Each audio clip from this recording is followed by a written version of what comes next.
Seigneur, nous te remercions, nous te rendons grâce pour cet autre jour que tu nous accordes ici à Casablanca. Merci Père de gloire pour ton nom qui est magnifique dans cette maison. Tu as dit lorsque nous entrons dans une maison que nous la saluons. Nous saluons cette maison et tous ceux qui entrent, tous ceux qui habitent au nom de Jésus. Que ta grâce, tes faveurs et tes multiples, ô Dieu de gloire, que tes multiples protections soient sur cette maison et sur ceux de cette famille ici au nom de Jésus-Christ de Nazareth. Nous nous soumettons à toi maintenant, Père, et nous comptons sur toi pour ce moment où nous allons passer. Au nom du Seigneur Jésus-Christ. Amen. J'écoute mon frère. Question. Ma soeur.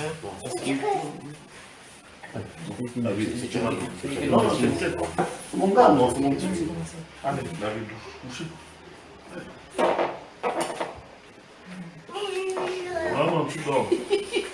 Ok, première question, mon frère. Oublie la question d'entrée. Moi, c'était par rapport au baptême du Saint-Esprit. Oui. Voilà. Qu'est-ce que le baptême? Parce que j'entends que le baptême du Saint-Esprit qu'on pensait, c'était pas ça. Voilà, parce qu'on connaissait. Parce qu'on a médité avec mon mari, on a compris que le don, par exemple, c'est un don comme un don. Oui. Comme tout autre don qui n'est pas donné à tout le monde. Oui. Donc, qu'est-ce que réellement le baptême du Saint-Esprit? Bonne question. Mais directement, dans ta question, pourquoi tu mets directement la relation entre le baptême du Saint-Esprit et le parler en langue directement? Parce que Pourquoi? c'est ce qu'on avait reçu avant. Mais est-ce que c'est ce que la Bible dit?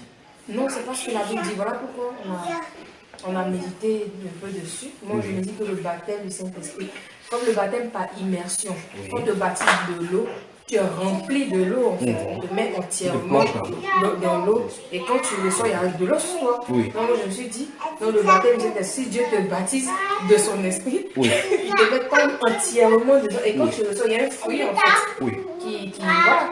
Il y a ce fruit-là. Oui. Mais je me dis, j'aimerais savoir votre pensée par rapport à ça.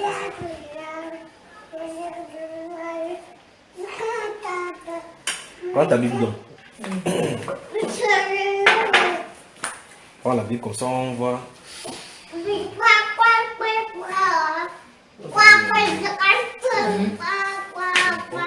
Par la parole vivante, c'est bon. Ouvre Jean chapitre 7, verset 37.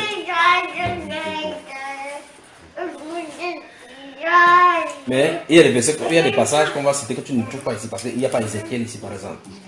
Tu auras besoin d'ici. Non, mets toutes les versions ici. Amène ta chaise. On a l'assemblée, donc comme ça tu auras besoin de ça. Donc la question c'est quoi le baptême du Saint-Esprit? Allons dans Jean chapitre 7, verset 37. Le dernier jour de la fête, le jour le plus solennel, Jésus se tait devant la foule et lança à pleine voix. Si quelqu'un a soif, qu'il vienne à moi et qu'il boive, comme le dit l'Écriture, des fleuves d'eau vive jailliront de l'être intérieur de celui qui place sa confiance en moi. Voilà. Alors, le baptême du Saint-Esprit, parce que tout à l'heure tu as pris le syllogisme avec le baptême d'eau. Quand tu es plongé dans l'eau, c'est ton corps qui entre dans l'eau. Le baptême du Saint-Esprit ne concerne pas ton corps. Tu comprends cela? Par exemple, il y a des choses que vous faites dans la cuisine. Peut-être les beignets ou il y a les beignets où vous avez les. Ah, c'est comme ça, c'est pas une beignets de farine. Il y a des styles de farine. Vous faites, il y a des choses. C'est pas le poisson, par exemple. Vous faites le poisson, vous mettez la farine là-dessus. Vous finissez de faire le poisson. C'est pas, il y a des styles de nourriture. Et puis vous imbibez ça dans la farine. Au point où toute la chose est imbibée de la farine. Maintenant, Dieu dit ici que ceux qui croient en lui, il y a des fleuves de vie qui ont jailli dans la version parole vivante, jailli de l'intérieur, pas de l'extérieur. Maintenant, quand la Bible parle du baptême du Saint-Esprit, il ne s'agit pas de ce corps-ci là, il s'agit de notre corps. Parce que l'être humain est corps, âme et esprit. Mais en fait, quand je dis, je sais que le baptême, on parle de l'esprit, donc c'est voilà. Il faut d'abord, je suis d'abord prendre l'exemple du baptême de l'eau pour montrer comment ça se passe là-bas. Dans le baptême de l'eau, c'est un être humain qui est censé être plongé dans l'eau. Par cette même chose-là, c'est Dieu qui plonge quelqu'un dans le Saint-Esprit. Le verset 12, le verset 13 du chapitre 12 de 1 Corinthiens, c'est-à-dire le verset 12, 13 du chapitre 12. On y voit. 1 Corinthiens 13. 1 Corinthiens chapitre 12, verset 13. Oui, car nous avons tous été immergés dans un seul et même esprit, pour former un seul corps. Voilà. Que nous soyons juifs ou grecs, esclaves ou hommes libres.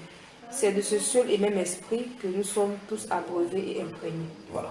Alors, ça veut dire que là, on a parlé du baptême du Saint-Esprit, parce que être baptisé, ça veut dire immergé. On a été plongé dans le Saint-Esprit sans que tu ne saches comment ça s'est passé. Mais c'est Dieu qui plonge. Parce que dans Ézéchiel, chapitre 36, le verset 22 à 24, il avait promis qu'il ferait que son esprit habite en nous. Ça, c'est l'esprit habitant en nous. Mais pendant que l'esprit habite en toi, tu es plongé dans le Saint-Esprit. De telle enseigne que maintenant, ton esprit est dans l'esprit de Dieu. On parle donc de la nouvelle naissance. Que tu es né d'en haut. On dit celui qui est né de l'esprit est esprit. Et celui qui est né de la chair est chair. Mais c'est pour cela que ce n'est que Dieu qui peut faire le baptême du Saint-Esprit. Et quand Jean-Baptiste l'a vu dans Jean chapitre 1, verset 25 et suivant, il a dit, il a témoigné que j'ai vu l'Esprit descendre sur lui. Et celui qui m'a envoyé baptiser m'a dit, celui sur qui tu verras l'Esprit descendre et s'arrêter, c'est celui-là qui baptise du Saint-Esprit. Maintenant, Dieu donne son esprit à ceux qui sont de lui. C'est à ceux-là qui ont son esprit, conformément à Galates chapitre 4, verset 7. Maintenant, le but du Saint-Esprit, ce n'est pas pour manifester les dons. La manifestation des dons, parce qu'il y a des gens qui ont le Saint-Esprit, qu'on ne va pas voir parmi les 9 dons là. Maintenant, ce qu'on a enseigné, c'est que lorsque quelqu'un est baptisé du Saint-Esprit, première réaction pour connaître le signe, c'est parler en langue. Cette Bible-ci dit que tous ne doivent pas parler en langue, tous ne peuvent pas parler en langue parce qu'il y a diversité. Donc ça veut dire que les gens ont trompé la façon pour reconnaître le baptême du Saint-Esprit. Pourquoi donc on s'est arrêté seulement au niveau du parler en langue? Parce que c'est le plus facile. Parce que quelqu'un se met à faire je n'ai pas de preuve que c'est vrai ce qu'il a dit ou pas. Par contre, quand on réunit les gens quelque part, on dit que vous allez prier en langue. On prie, tu es déjà conditionné qu'il faut que tu parles en langue. Par conséquent, n'importe quel esprit de séduction, parce que tu vois les gens parler en langue, entre guillemets. Et par conséquent, tu restes là-bas, à un moment donné, tu dis, ma bouche a commencé à faire des affaires. Tu essaies de te faire convaincre que c'est parce que ça a fait ça seul que tu penses que c'est le Saint-Esprit. C'est pas biblique.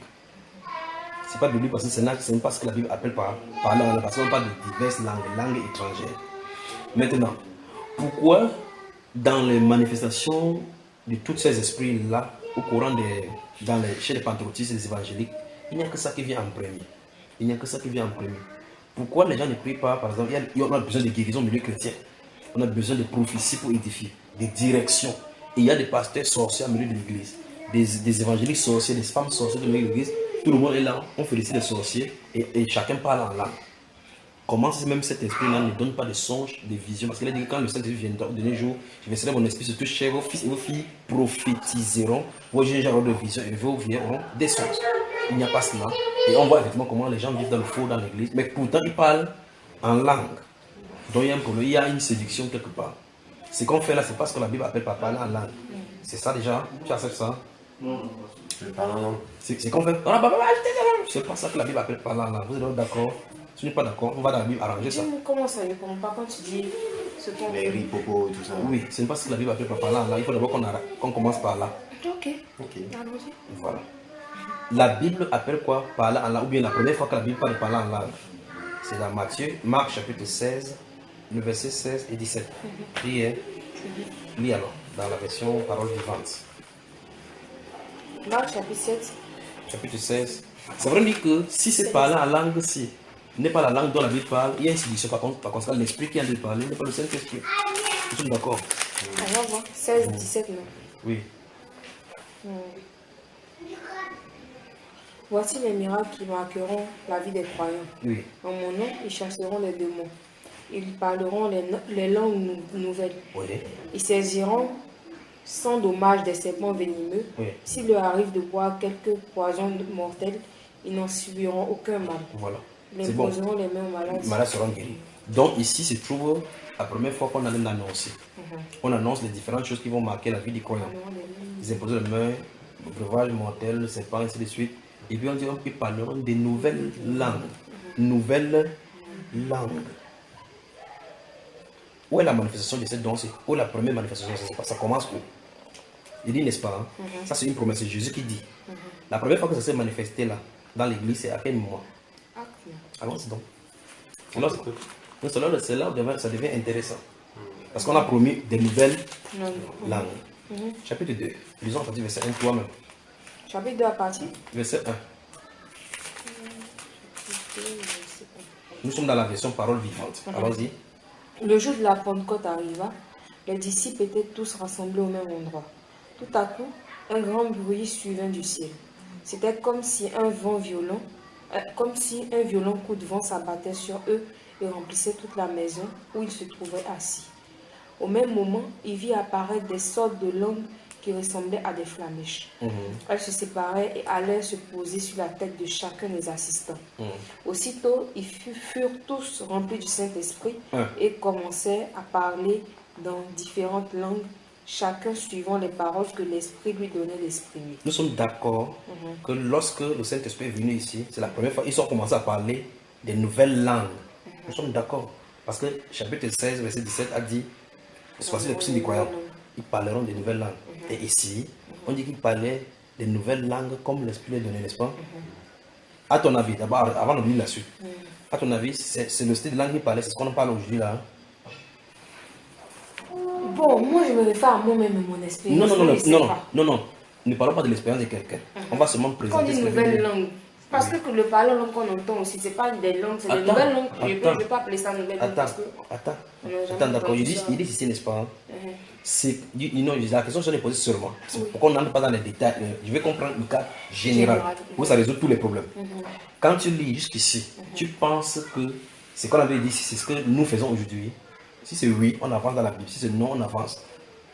Il dit, non, il dit ceci. Jusqu'ici, tu t'es arrêté dans ce verset-là.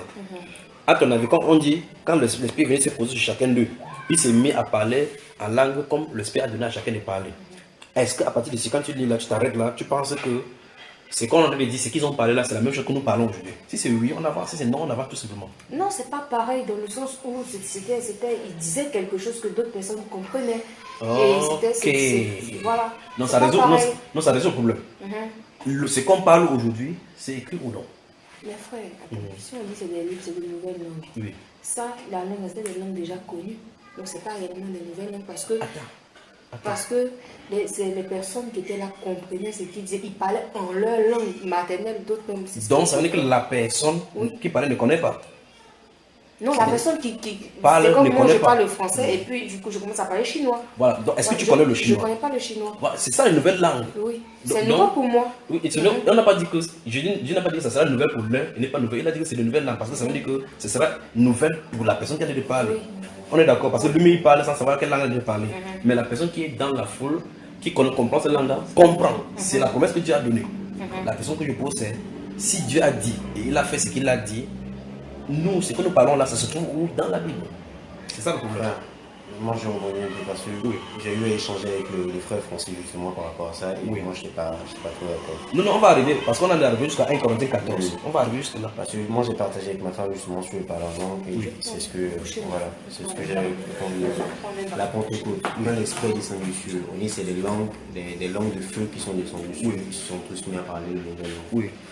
Langue de feu, ça veut dire quoi d'abord? Langue de feu? Oui. Bon, je sais que ça c'est une parabole, c'est pas forcément des langues. C'est pas les langues qu'on parle là. On dit que le feu en forme de la langue. Qui sont apparus sur la tête et tout ça. Maintenant, ce qui se passe, c'est que quand on parle du parlant en langue, même Paul le dit, il dit c'est des nouvelles langues. Des langues qui sont inintelligibles pour l'homme. Et quand on dit l'homme, on ne parle pas d'une nationalité précise. Inintelligible pour l'homme, c'est toute l'humanité. Et je prends même l'exemple parce que j'avais eu à partager. Tu peux dire ce que l'apôtre Paul a dit comme ça dans la Bible? Non, il n'a pas dit que c'était pour toute l'humanité. Non, il a dit que tu as dit qu'une intelligence pour l'homme. Est-ce que il a dit pour l'homme? Justement, il y a un problème. Parce que tu as dit que c'est inintelligible parce qu'il avait dit là-bas, au milieu de l'assemblée, il m'assoit. Comme il dit maintenant, quand tu te là pour le cas des Chinois. Si ça soit là au milieu de l'assemblée, il n'y a pas de Chinois ici. S'il pense que ce serait inintelligible pour toi, mais si un Chinois ici, ce ne serait pas inintelligible pour lui. Pourquoi tu vas parler en chinois? Pourquoi Dieu va te faire parler en chinois alors qu'il n'y a aucun chinois dans la salle? Voilà, c'est ça le vrai problème. C'est pourquoi il faut qu'on parte à un Corinthiens. On va lire exactement doucement ce qu'il en est. D'accord? Je crois que tu dois prendre. Tu as ta Bible à côté de toi. Ça, c'est complet ou c'est le Nouveau Testament? Voilà, tout est là. Ok, c'est bon. Donc, comme ça, je crois que toi, madame, tu dois aussi prendre ta Bible. Voilà. Quand ces choses-là sont révélées dans les Écritures, après, il faut aller au-delà. C'est-à-dire, pas au-delà des Écritures. Se poser la question, d'où vient cette langue qu'on parle aujourd'hui? Parce que Dieu a mis les choses claires dans la parole, c'est que rien ne soit bougé. Mais frère, avant de répondre à cette question, il faut qu'on fasse la différence justement entre le vrai parler en langue et le parler en langue qui n'est pas vrai. Bon, maintenant, voilà, commençons d'abord. Le vrai parler en langue, c'est quel parler en langue? C'est qui est dans la Bible? Moi, de ma compréhension, tout ce que je vais à militer, je sais que le parler en langue, c'est une langue qui est exprimée par l'esprit. Oui. Et c'est une langue qui est inintelligible à l'être humain. Quand on est inintelligible, c'est pas que non, moi je ne comprends pas le chinois, non, c'est inintelligible pour moi. Non, si je me mets à apprendre le chinois, bon, tu me dis c'est une langue qui est inintelligible. Si moi je me mets à apprendre le chinois, est-ce que ça devient une langue inintelligible pour moi? Non, puisque ce n'est plus un don. Parce que c'est un don quand tu commences à parler sans avoir appris. Voilà, maintenant, si jamais moi je reçois, comme tu dis, le don, j'ai pas appris le chinois, et que du coup je me mets à apprendre le chinois, est-ce que ça reste toujours un don? Non, non, c'est pas un don. Ce qui est sûr, c'est que si tu reçois le don pour parler en langue, ce n'est pas toi qui décides la langue que tu vas parler. Donc si moi aujourd'hui j'apprends d'autres langues. Non, c'est pas un don, parce que la langue c'est accessible partout. Mais justement, ça vulgarise en fait le don de Dieu. C'est donc pour cela que le parler en langue, c'est pour ça que c'est le plus petit des dons. C'est pour ça que c'est le plus petit des dons. Il y a des questions qu'on va répondre dans la Bible. On va voir le pourquoi le parler en langue a été donné. Il faut qu'on lise d'abord la prophétie du parler en langue. D'accord? On va lire le et on va retrouver ça encore dans 1 Corinthiens 14. C'est bon là, tu peux se sortir maintenant. Voilà. Donc, si tu dis, si tu exprimes tel que tu as d'exprimer, ça suppose que d'après ton interprétation, il y a deux styles de parler en langue dans la Bible. Oui. Moi, de ma compréhension, c'est ce qui s'est passé déjà le jour de la Pentecôte. Où Pierre, quand il a pris la parole, Pierre prêchait et il y a eu 5000 âmes et chacun comprenait ce qu'il disait justement dans sa langue maternelle. Je comprends cet acte-là par un miracle. Dieu a ouvert, parce qu'il ne s'est pas mis à parler simultanément, eux tous n'ont pas mis à parler diverses enseignes. Dieu a ouvert l'entendement de toute la foule pour qu'ils puissent comprendre les merveilles de Dieu dans leur langue. Ça, c'est un miracle que Dieu a opéré. Mais souviens-toi que ce n'est pas la prédication. Bon, il n'a pas prêché. Quand l'Esprit est descendu sur eux, ce qu'ils ont fait, c'est autre chose. Après, ils sont sortis. Voilà. C'est quand ils sont sortis qu'ils sont allés prêcher maintenant. Quand Pierre a pris la parole devant la foule. Voilà. Là, ce n'est pas la langue qu'il a parlé. Il a parlé en langue, il a dit homme frère. Voilà, normalement. D'accord. On ne peut pas le dire, la Bible nous dit. Non, c'est ce que la Bible dit. La Bible dit. La Bible dit que quand les gens se sont moqués, il a ouvert la Bible, il a dit que homme frère, et ils avaient vu tous ces gens dans Jérusalem. Là, il parlait en langue hébraïque. La manifestation a eu lieu parce que les gens voyaient comment ils étaient dans l'esprit. Ça s'est terminé.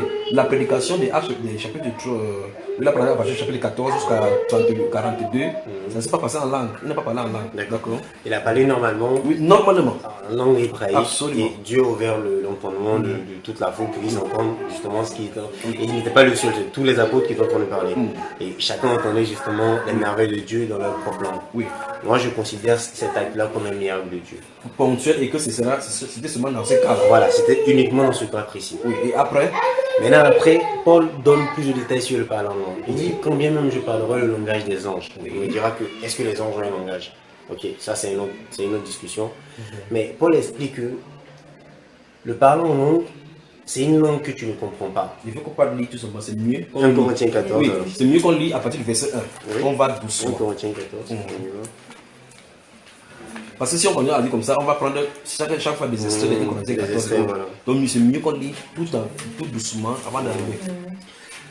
1 Corinthiens 14. Oui. Dans la version, il est écrit. Il dit cherchez donc avant tout. Ça, c'est quelle version? C'est nouvelle français courant, c'est en français facile. Français courant. Français courant. Il dit cherchez donc avant tout à recevoir l'amour. Désirez aussi le don spirituel, surtout celui de transmettre les messages reçus de Dieu. Celui qui parle en des langues inconnues. Tu sais, prends autre version. Quand on dit surtout celui de transmettre le message de Dieu, ça n'a pas de sens. C'est chaud qu'on va mettre les policiers là-bas. Parce que la Bible, on utilise un terme pour cela, on dit prophétie. D'accord, le souci d'expliquer prophétie en disant nous transmettre le message de Dieu. Parce que le chant de prêcher par là, le message de Dieu, ce n'est pas une prophétie, c'est une chose de faire. Donc quand il s'agit de don, on dit prophétie. Quand celui qui fait cela, c'est un prophète ou bien celui qui a le don de prophétie. Il dit parce qu'on a dilué les choses, on va mettre le policier, le temple là-bas ou là-bas.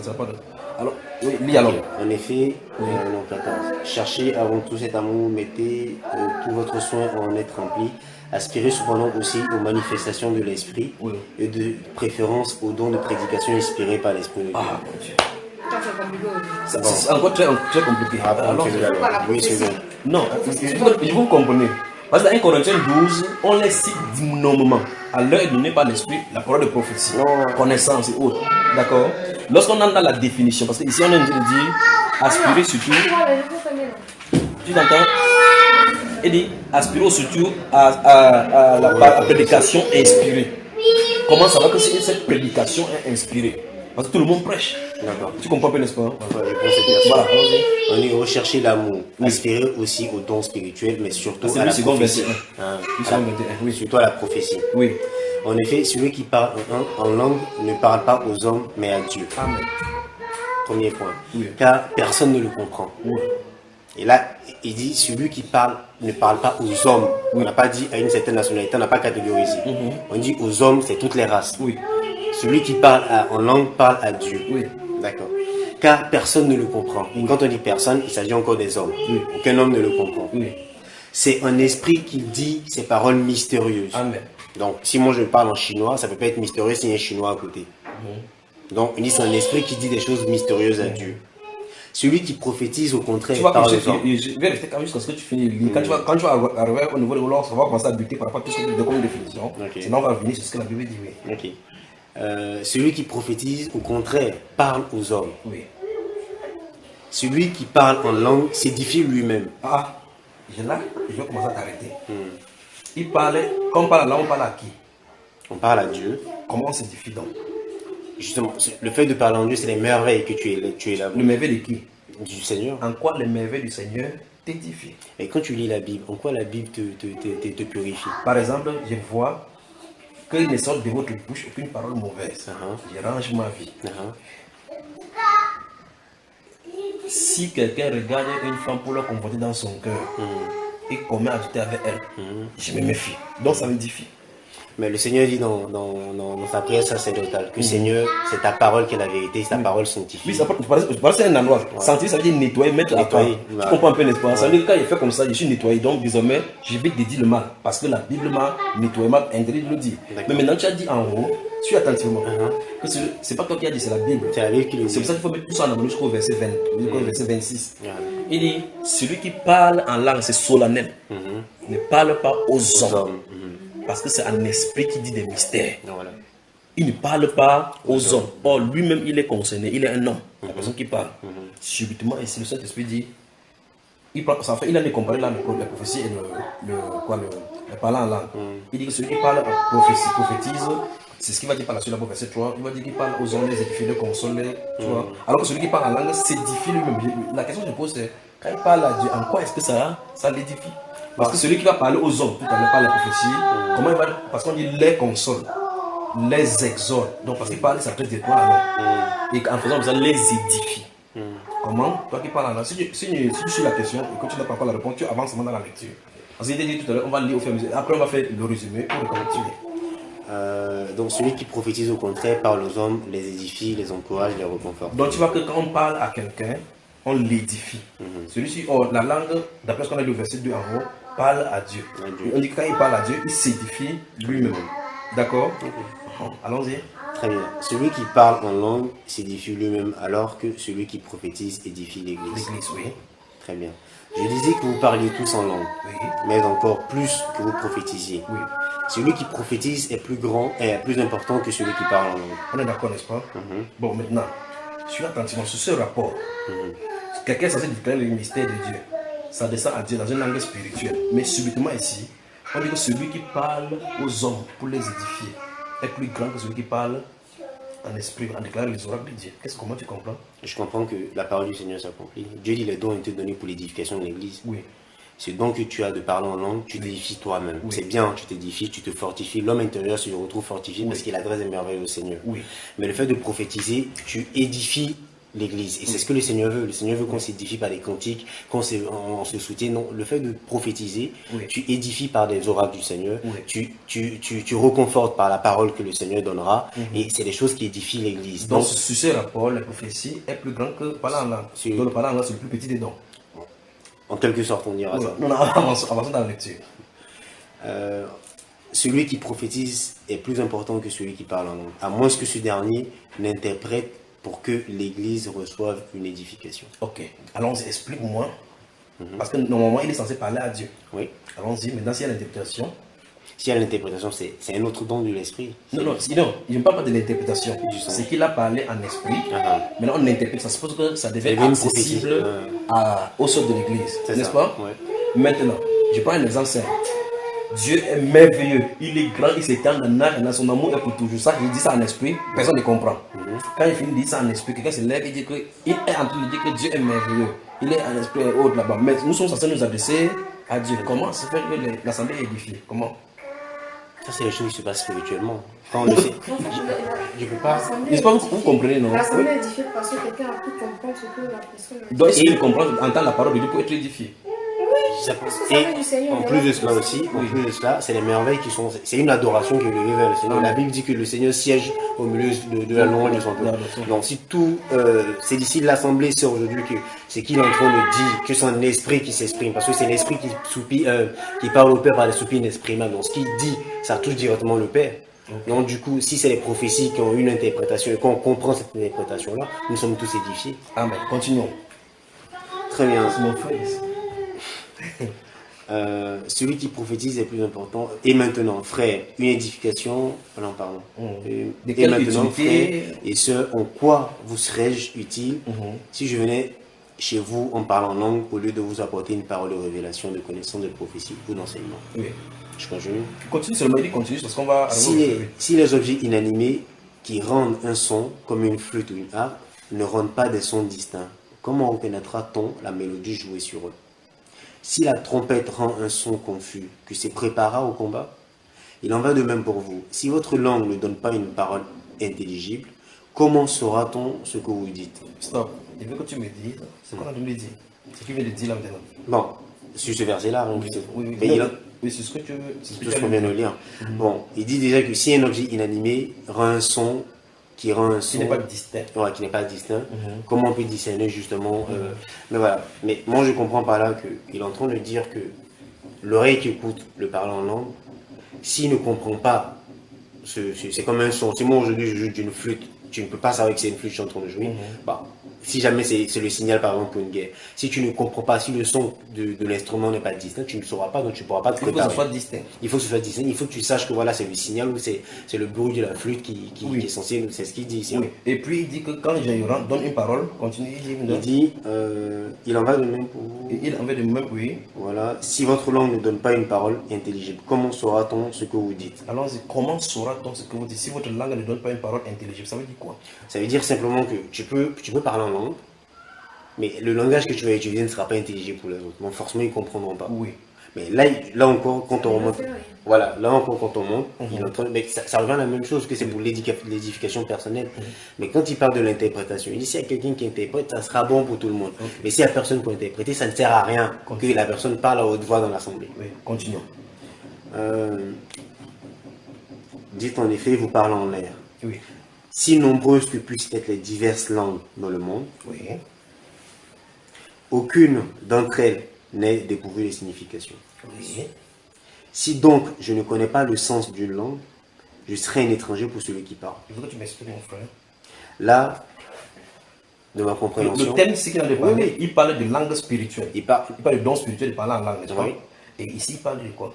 Là, il donne justement de ma compréhension, il donne une explication en utilisant une métaphore, voilà, pour comprendre que l'être humain, il prend l'exemple, par exemple, si vous parlez un langage spirituel, il ne comprend pas. Il leur dit, bon voilà, sur cette terre, vous avez plusieurs langues. Oui. Mais si quelqu'un parle une langue que les autres ne comprennent pas, d'après ce que je comprends, que si quelqu'un parle une langue sans que quelqu'un puisse l'interpréter, à quoi ça sert-il? Donc du coup, l'assemblée sait immédiatement que voilà, si quelqu'un parle en chinois que je ne comprends pas, là il utilise un langage spirituel pour expliquer les vérités spirituelles. C'est ce que Paul est en train de faire. Attends, c'est ce que tu as compris ici, n'est-ce pas? C'est ce que j'ai compris. Je veux que tu prends le bic, tu mets un crochet là-bas. Parce que quand il va conclure tout à l'heure, là on va y revenir. Non, c'est bon, j'ai le verset. Tu as le verset. Allons-y. Donc d'après ce que tu as dit, il va expliquer ça calmement. Tu as dit, il va expliquer que comme le langage spirituel est incompréhensible, de même par exemple, comme on a plusieurs langues sur la terre, si par exemple il va parler le baoulé au Cameroun et qu'il n'y a personne pour comprendre, malgré qu'il y a le baoulé existe quelque part, ceux-ci ne comprendront pas que ça veut dire quelque chose. Mais pourtant ça a une signification quelque part. C'est ça que tu avais dit, non? Ok, allons-y. Attends, je suis pour respirer dans le spirituel. Et qu'une entre elles ne que le signification. Il pas le verset 10 déjà. Non, non, là je suis sur le 11 maintenant. Il dit, si donc, il s'est réveillé. Il dit, si donc je ne connais pas le sens d'une langue, je serai un étranger pour celui qui parle. Oui, et lui-même. Et celui qui parle sera un étranger pour moi. Donc c'est toujours dans l'optique de ton exemple. Voilà, donc toujours dans l'optique d'expliquer que voilà, si tu parles en langue que l'autre ne comprend pas, tu seras, vous n'allez pas vous comprendre, voilà.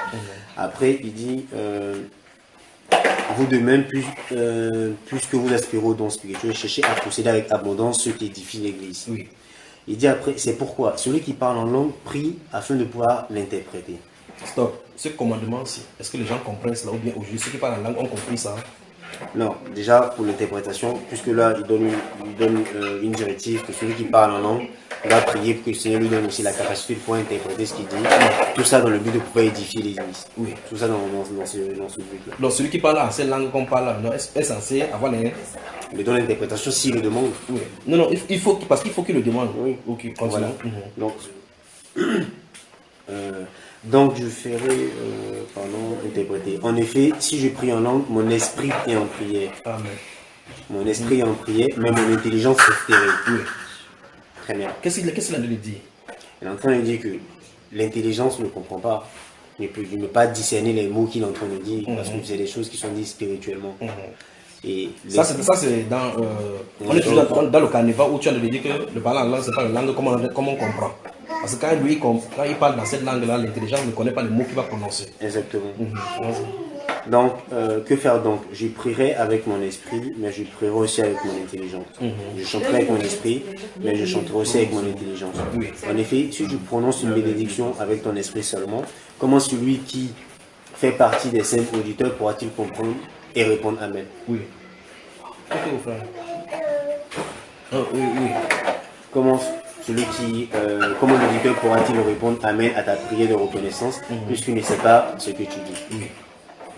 Certes, tu prononces une belle prière de reconnaissance, mais l'autre n'est pas édifié. Oui. Je remercie mon Dieu de ce que je parle en langue plus que vous tous. Oui. Mais dans l'église, j'aime mieux dire 5 paroles avec mon intelligence afin d'instruire aussi les autres plutôt que 10 000 paroles en langue. Voilà. Qu'est-ce que l'apôtre Paul dit concernant lui-même? Il dit personnellement, il préfère, comment on dirait ça? Non, il dit que par rapport à sa propre expérience, il dit quoi? Il dit qu'il parle plus en langue que... C'est-à-dire quoi? C'est-à-dire qu'il va... Il dure dans la langue. Oui, tout ce qu'il dit là, il a 10 000 paroles. Donc, ça veut dire que lui, son vocabulaire est plus c'est ce que je comprends. Ok. C'est ça, c'est ce qu'on a reçu. Non. On va justement, je sais. En fait, vous savez quoi, chaque fois qu'on parle de ces paroles en langue, on prend plutôt le verset et on parle. J'ai laissé exactement ce que tu dis du début jusqu'à la fin, parce que c'est lorsqu'on va coincer qu'on va revenir maintenant, on va saisir. Donc, c'est vraiment dire que dans le vocabulaire, d'après ce que tu viens de comprendre, dans le vocabulaire de Paul, il avait beaucoup de langues plus que les autres. L'apôtre Paul avait-il parcouru toute la terre pour savoir si les autres ont moins de vocabulaire que lui, mon cher, en comprenant comme ça? Non. Comment on pouvait savoir donc qu'il parle la langue plus que eux tous? Mais quand il disait eux tous, il parlait de l'assemblée.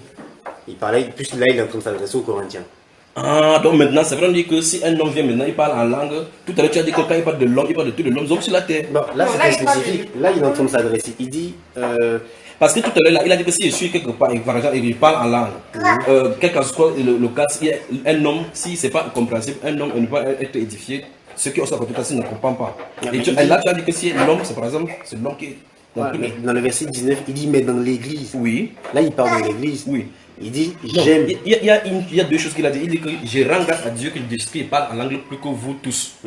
Ça veut dire que pour tous les, ça veut dire qu'il connaissait tous ceux à Corinthe qui avaient le don spirituel. Au point, il savait que celui-ci ne parle pas en langue plus que moi, celui-ci ne parle en langue plus que moi. Il a dit, ouais. Oui. Donc, ça veut dire que c'est au niveau du vocabulaire, c'est le nombre de vocabulaire qu'il avait dans sa langue, il les a comparés aux autres. Bon, pas qu'il a comparé, peut-être que c'est une révélation qu'il a reçue du Seigneur. Là, voilà, on ne peut pas. Oui, on ne peut pas conclure, oui, avant ça. Il dit, frères et sœurs, ne raisonnez pas comme les enfants. Au contraire, pour le mal, soyez des bébés. Maintenant, écoute, on a d'abordé maintenant là où, ici, ça ferme toute contestation. À partir de cet endroit-ci maintenant, ça va fermer toute contestation sur le parler en langue. Et c'est là où Dieu a mis la chose, d'accord? Pour qu'il n'y ait pas de. Sois concentré maintenant parce qu'ici, il y a la réponse. Allons-y. Il dit, frères et sœurs, ne raisonnez pas comme les enfants. Au contraire, pour le mal, soyez des bébés. Mais par rapport au raisonnement, soyez des adultes. Oui. Il est écrit dans la loi. Stop. Il se fait référence à un passage de l'écriture pour dire, parce que ce qu'il a dit là, il a vouloir soutenir ce qu'il a dit faire depuis. Il cite maintenant dans la loi que ces choses sont prévues dans la loi. Nous sommes d'accord. Lisons maintenant ce qui est écrit dans la loi. Il dit, c'est par les hommes d'une autre langue et par des lèvres étrangères que je parlerai à ce peuple. Regarde maintenant. Je veux que tu me dises ce que le prophète avait dit maintenant. Là, c'est que l'apôtre parle de mettre à cette place. Ou bien tu prends aussi. C'est par des, lis dans la version. Par des hommes d'une autre langue. Oui, écoute attentivement. Par des hommes d'une autre langue et par des lèvres étrangères que je parlerai à ce peuple. Voilà, attends, on lit dans la version parole verbe avant qu'on dise. C'est pour ça que 14, verset 21. Suis attentivement avant que vous nous lisiez. Dieu a mis des choses dans la Bible pour que même s'il y a des interprétations humaines, que sa parole reste sans bouger. Parce que toutes les autres choses qu'on dit que non, je parle en esprit, mon intelligence est devant extérieur, ainsi de suite là, on peut donner n'importe quelle interprétation. Mais à l'instant où quelque chose est positionné comme pilier, on ne peut pas bouger. Il est dit dans l'Écriture, oui. Même si je parlais à ce peuple dans une langue étrangère, oui. Par les lèvres d'étrangers, il ne m'écouterait pas, dit le Seigneur. Dit le Seigneur. Maintenant, regarde-moi maintenant. Dans quelle parole de l'Écriture il dit ça? On dit ça. C'est-à-dire que ce qu'il va pouvoir décider, parce qu'il est écrit dans Ésaïe 28. Ésaïe chapitre 28. Allons-y maintenant dans Ésaïe chapitre 28, on va lire ce qui est écrit. C'est là, c'est ici, que ça arrête toute contestation avec le parler en langue. On va prendre ce que ça dit. Ésaïe 28, verset 11 à 12. Maintenant, avance là, prends à partir du verset 7 pour comprendre ce qui a amené à ce que Dieu prophétise le parlant en langue. D'accord? À partir du verset 7. Il dit, mais eux aussi, ils titubent sous l'effet du vin. Oui. Et le cœur fort les égards. Oui. Tu comprends pourquoi quand ils ont commencé à parler à soulever dans l'esprit, ce sont les Juifs qui commençaient à dire, hey, tu dis, continuons. C'était une prophétie. Oui, c'est une prophétie. Sous l'effet des liqueurs fortes, ils sont troublés par le vin. Oui. Ils s'égarent à cause des liqueurs fortes. Oui. Ils titubent en prophétisant. Oui. Ils vacillent en rendant leur verdict. Oui. Toutes les tables sont pleines de vomissements infects. Oui. Il n'y a plus aucune trace intacte. Oui. Ils disent, à qui veux-il enseigner la connaissance? À qui veux-tu faire comprendre son message? Oui. Est-ce à des enfants qui viennent d'être sevrés, oui. qui viennent de quitter la poitrine de leur mère? En effet, c'est ordre sur ordre, règle sur règle, règle sur règle. Tu entends ce qu'il dit? Donc Dieu a prophétisé qu'en réalité, il y a tellement de bouleversements en Israël au point où on ne sait plus quelle est la loi. Il dit que c'est ordre sur ordre, précepte après précepte. C'est-à-dire quoi? C'est-à-dire, lorsque ce moment de manifestation va avoir lieu, il y aura chaque dénomination. Ordre sur ordre. Donc, il y avait les pharisiens ici, de ce côté-ci, ils ont ces préceptes qu'il a fixés. Il y a les sadducéens de ce côté-ci, il y a ces préceptes au point où toutes les tables sont pleines de vomissures. On ne sait même plus à qui vraiment on peut aller. Dieu nous dit dans ces conditions, il va devoir parler autrement. Continuons. Eh bien, oui. Par des hommes aux lèvres balbutiantes et par une langue étrangère que l'Éternel parlera à ce peuple. Il a prophétisé.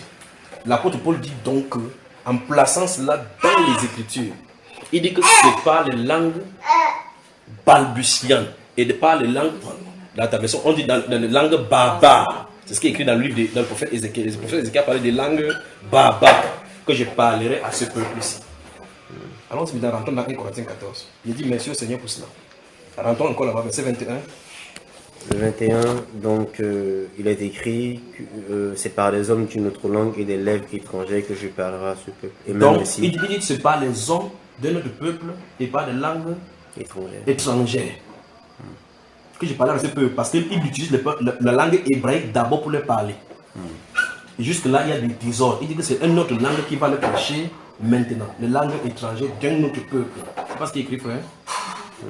Allons-y, disons, continuons. Par conséquent, les langues sont ainsi non.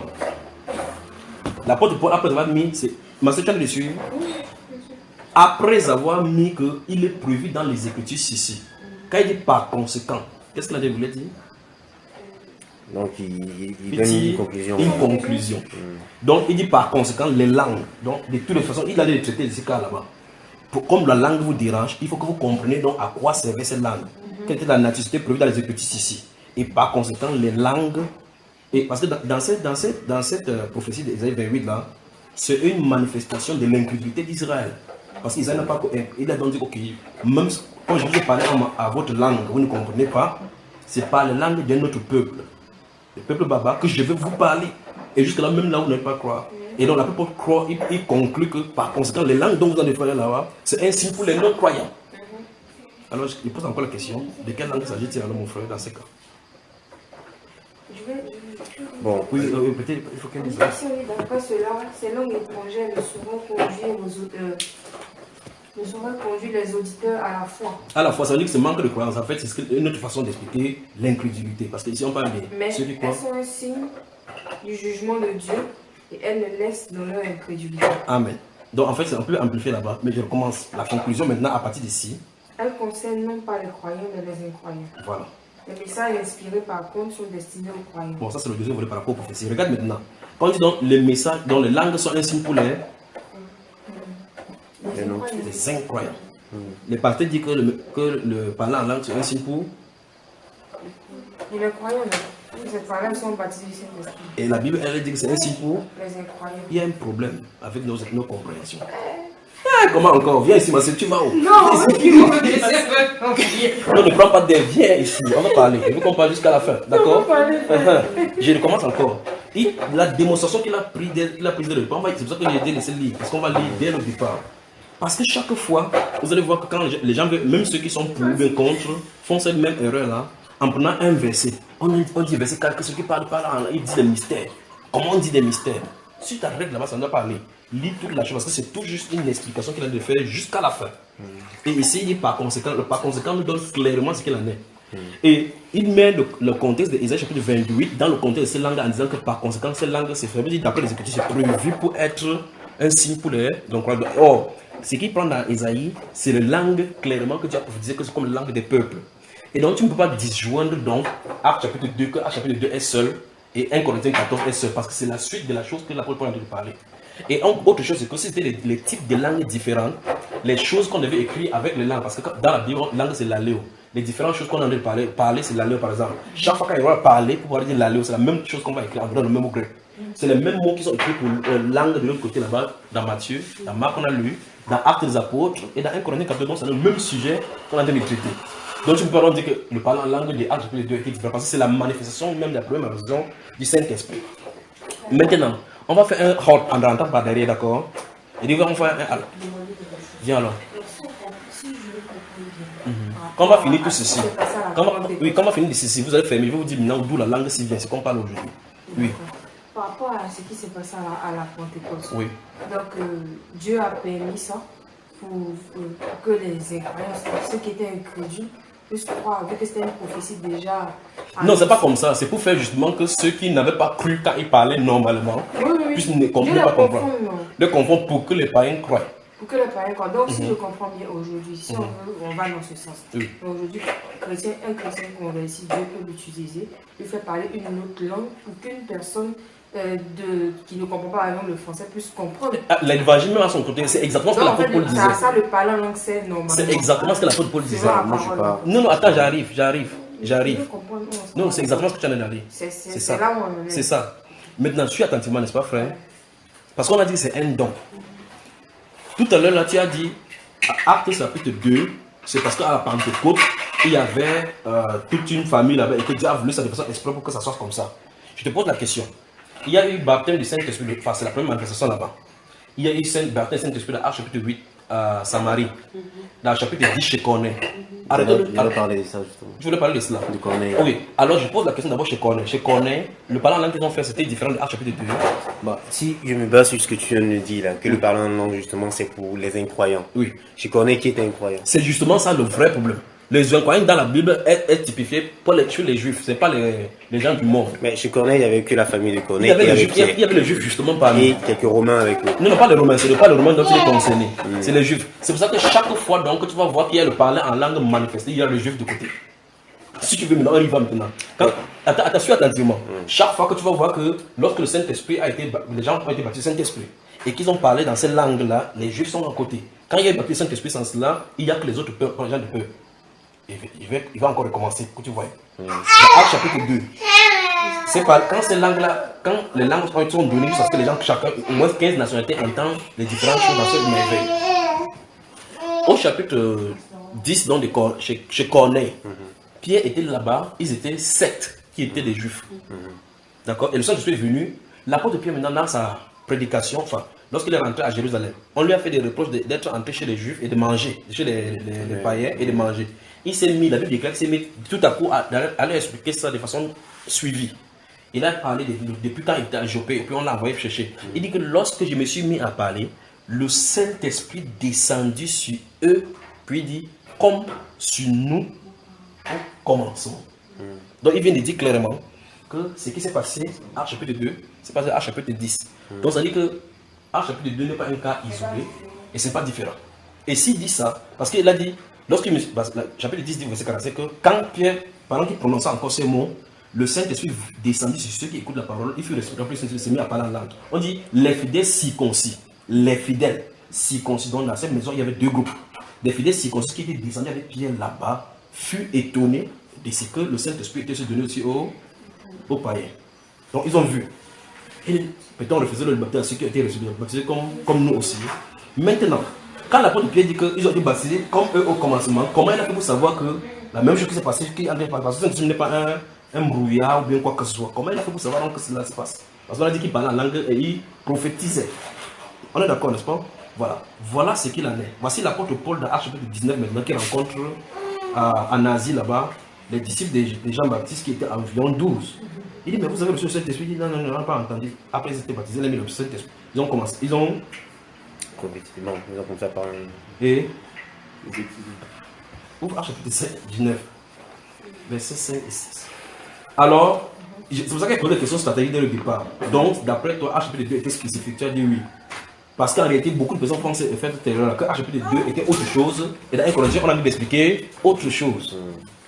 Parce que là, on a commencé ici dans 1 Corinthiens chapitre 12, verset 13, que nous avons tous été abreuvés dans un même esprit. Ça veut dire que le don spirituel, c'est le don de guérison, c'est le même don de guérison. C'est le même don de guérison que quelqu'un a quelque part depuis le temps ancien. Chapitre 19, donc verset 5 et 6 directement. Chapitre 19 de Actes des Apôtres. Ne fais pas 1 Corinthiens 14, ça n'a pas encore fini. 19, 5 et 6. Sur ces paroles, il fut baptisé au nom du Seigneur.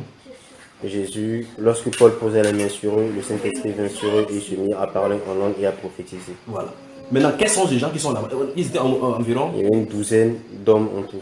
Voilà. Tu vois qu'ils avaient accepté l'évangile des gens, ils avaient été baptisés. Ils ont été baptisés, ils ont continué le chemin jusqu'en Asie sans avoir attendre le Saint-Esprit. Et le Saint-Esprit les a localisés là-bas. Tu vois ça, mon cher frère? Donc, il n'y a pas une discontinuité entre Marc chapitre 16, verset 17, Actes chapitre 2, Actes chapitre 8, Actes chapitre 10, Actes chapitre 19, 1 Corinthiens 14. C'est le même sujet dont on nous parle. Parce que dans on posait le même malade, mais là, selon guéri, on a vu ça partout là-bas dans 1 Corinthiens. On voit comment il guérissait. Bloat mortel, on voit comment l'apôtre Paul avait le serpent, ainsi de suite. Donc, la conclusion ici, c'est que s'il y a ambiguïté sur les versets, qu'il parle par l'esprit, et là maintenant on peut revenir là-dessus, c'est que veut dire prier par intelligence et prier par esprit. C'est notre explication. C'est que lorsque c'est flou, on regarde jusqu'à ce que ce soit clair. Quand c'est clair maintenant, il faudra comprendre ce qu'il en est dit.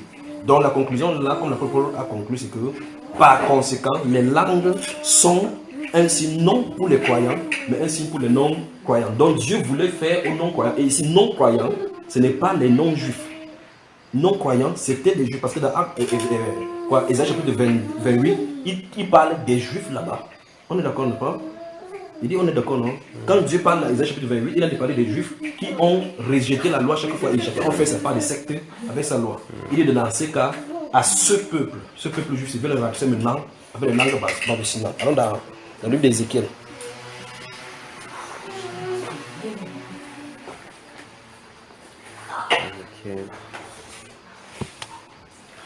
Ou bien continue la lecture déjà, continue la lecture. Nous sommes arrivés dans le verset 22. Voilà, donc prends encore à partir du verset 20. Tu lis doucement. Juste aller sur 1 Corinthiens 14, verset 20. On continue. Le verset 20, frères et sœurs, ne raisonnez pas comme les enfants, au contraire, pour le mal, soyez les bébés. Mais par rapport au raisonnement, soyez les adultes. Continue, frère. Maintenant, il est écrit dans la loi, c'est par les hommes d'une autre langue et par des lèvres étrangères que je parlerai à ce peuple. Et même ainsi, ils ne m'écouteront pas, dit le Seigneur. Oui. Je continue. Oui. Par conséquent, les langues sont un signe non pour les croyants, mais pour les non-croyants. La prophétie, quant à elle, est un signe pour les non-croyants, mais pour les croyants. On a bien compris, non? Si donc. Donc, mais sur cette base, ça suppose que les pasteurs ont menti les gens en disant que le parler la langue, c'est un signe pour eux, croyants. Parce que la Bible dit clairement, c'est un signe. C'est-à-dire que le but pour lequel le don des langues est donné, c'est pour confondre ceux des Juifs qui ne croyaient pas. Parce que c'est pour cela qu'ils étaient étonnés dans chapitre 2. Parce qu'ils savaient que Dieu est le Dieu des Juifs. Si Dieu parle, il a donné la loi en hébreu. Les autres peuples, personne n'avait ces lois-là. Et avec ça, chacun s'est formé sa dénomination au point où il n'y avait que l'État, personne ne savait plus quoi pour manger. Dieu donc dit qu'il va sortir hors de cela, il va parler. C'est pour ça qu'ils étaient étonnés de ce qu'il déclarait les oracles de Dieu en une autre langue. C'était incomparable. C'était du jamais vu qu'on parle du Dieu d'Abraham, le Dieu d'Isaac et le Dieu de Jacob, par exemple, en arabe. Tu vois un peu cela, n'est-ce pas? Il est là commencé à les confondre. Qu'est-ce que ceci veut dire? L'apôtre Pierre a pris ça à partir du chapitre verset 17 là pour les prêcher, pour expliquer ce qu'il en est par rapport à la chute et le relèvement. Continue, mon cher. Par conséquent, les signes sont. Les langues sont un signe pour les non-croyants, mais pour les. Pardon. Les langues sont un signe non pour les croyants, mais pour les non-croyants. La prophétie, quant à elle, est un signe non pour les non-croyants, mais pour les croyants. Oui. Si donc, alors que l'Église entière est rassemblée, tous parlent en langue et qu'il entre des simples auditeurs ou des non-croyants, que diront-ils? Ne diront-ils pas que vous êtes fous? En revanche, si toutes ces prophéties, si tous prophétisent et qu'un non-croyant ou un simple auditeur entre, il est convaincu de péché par tous, il est jugé par tous, et s'il est sécré, son cœur sont dévoilés. Il tombera alors sur le visage contre terre pour adorer Dieu en déclarant que Dieu est réellement au milieu de vous.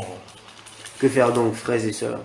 Lorsque vous vous réunissez, chacun de vous peut apporter un cantique, un enseignement, une révélation, une langue ou une interprétation.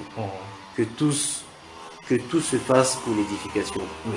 Y en a-t-il qui parlent en langue que 2 ou 3 au plus parlent? Attends d'abord. Là, ça commence à poser encore le problème. Si quelqu'un dit que je ne parler, je ne me contrôle pas, qu'est-ce que tu en dis? Bon, les fruits du prophète, c'est sur mon prophète. Oui.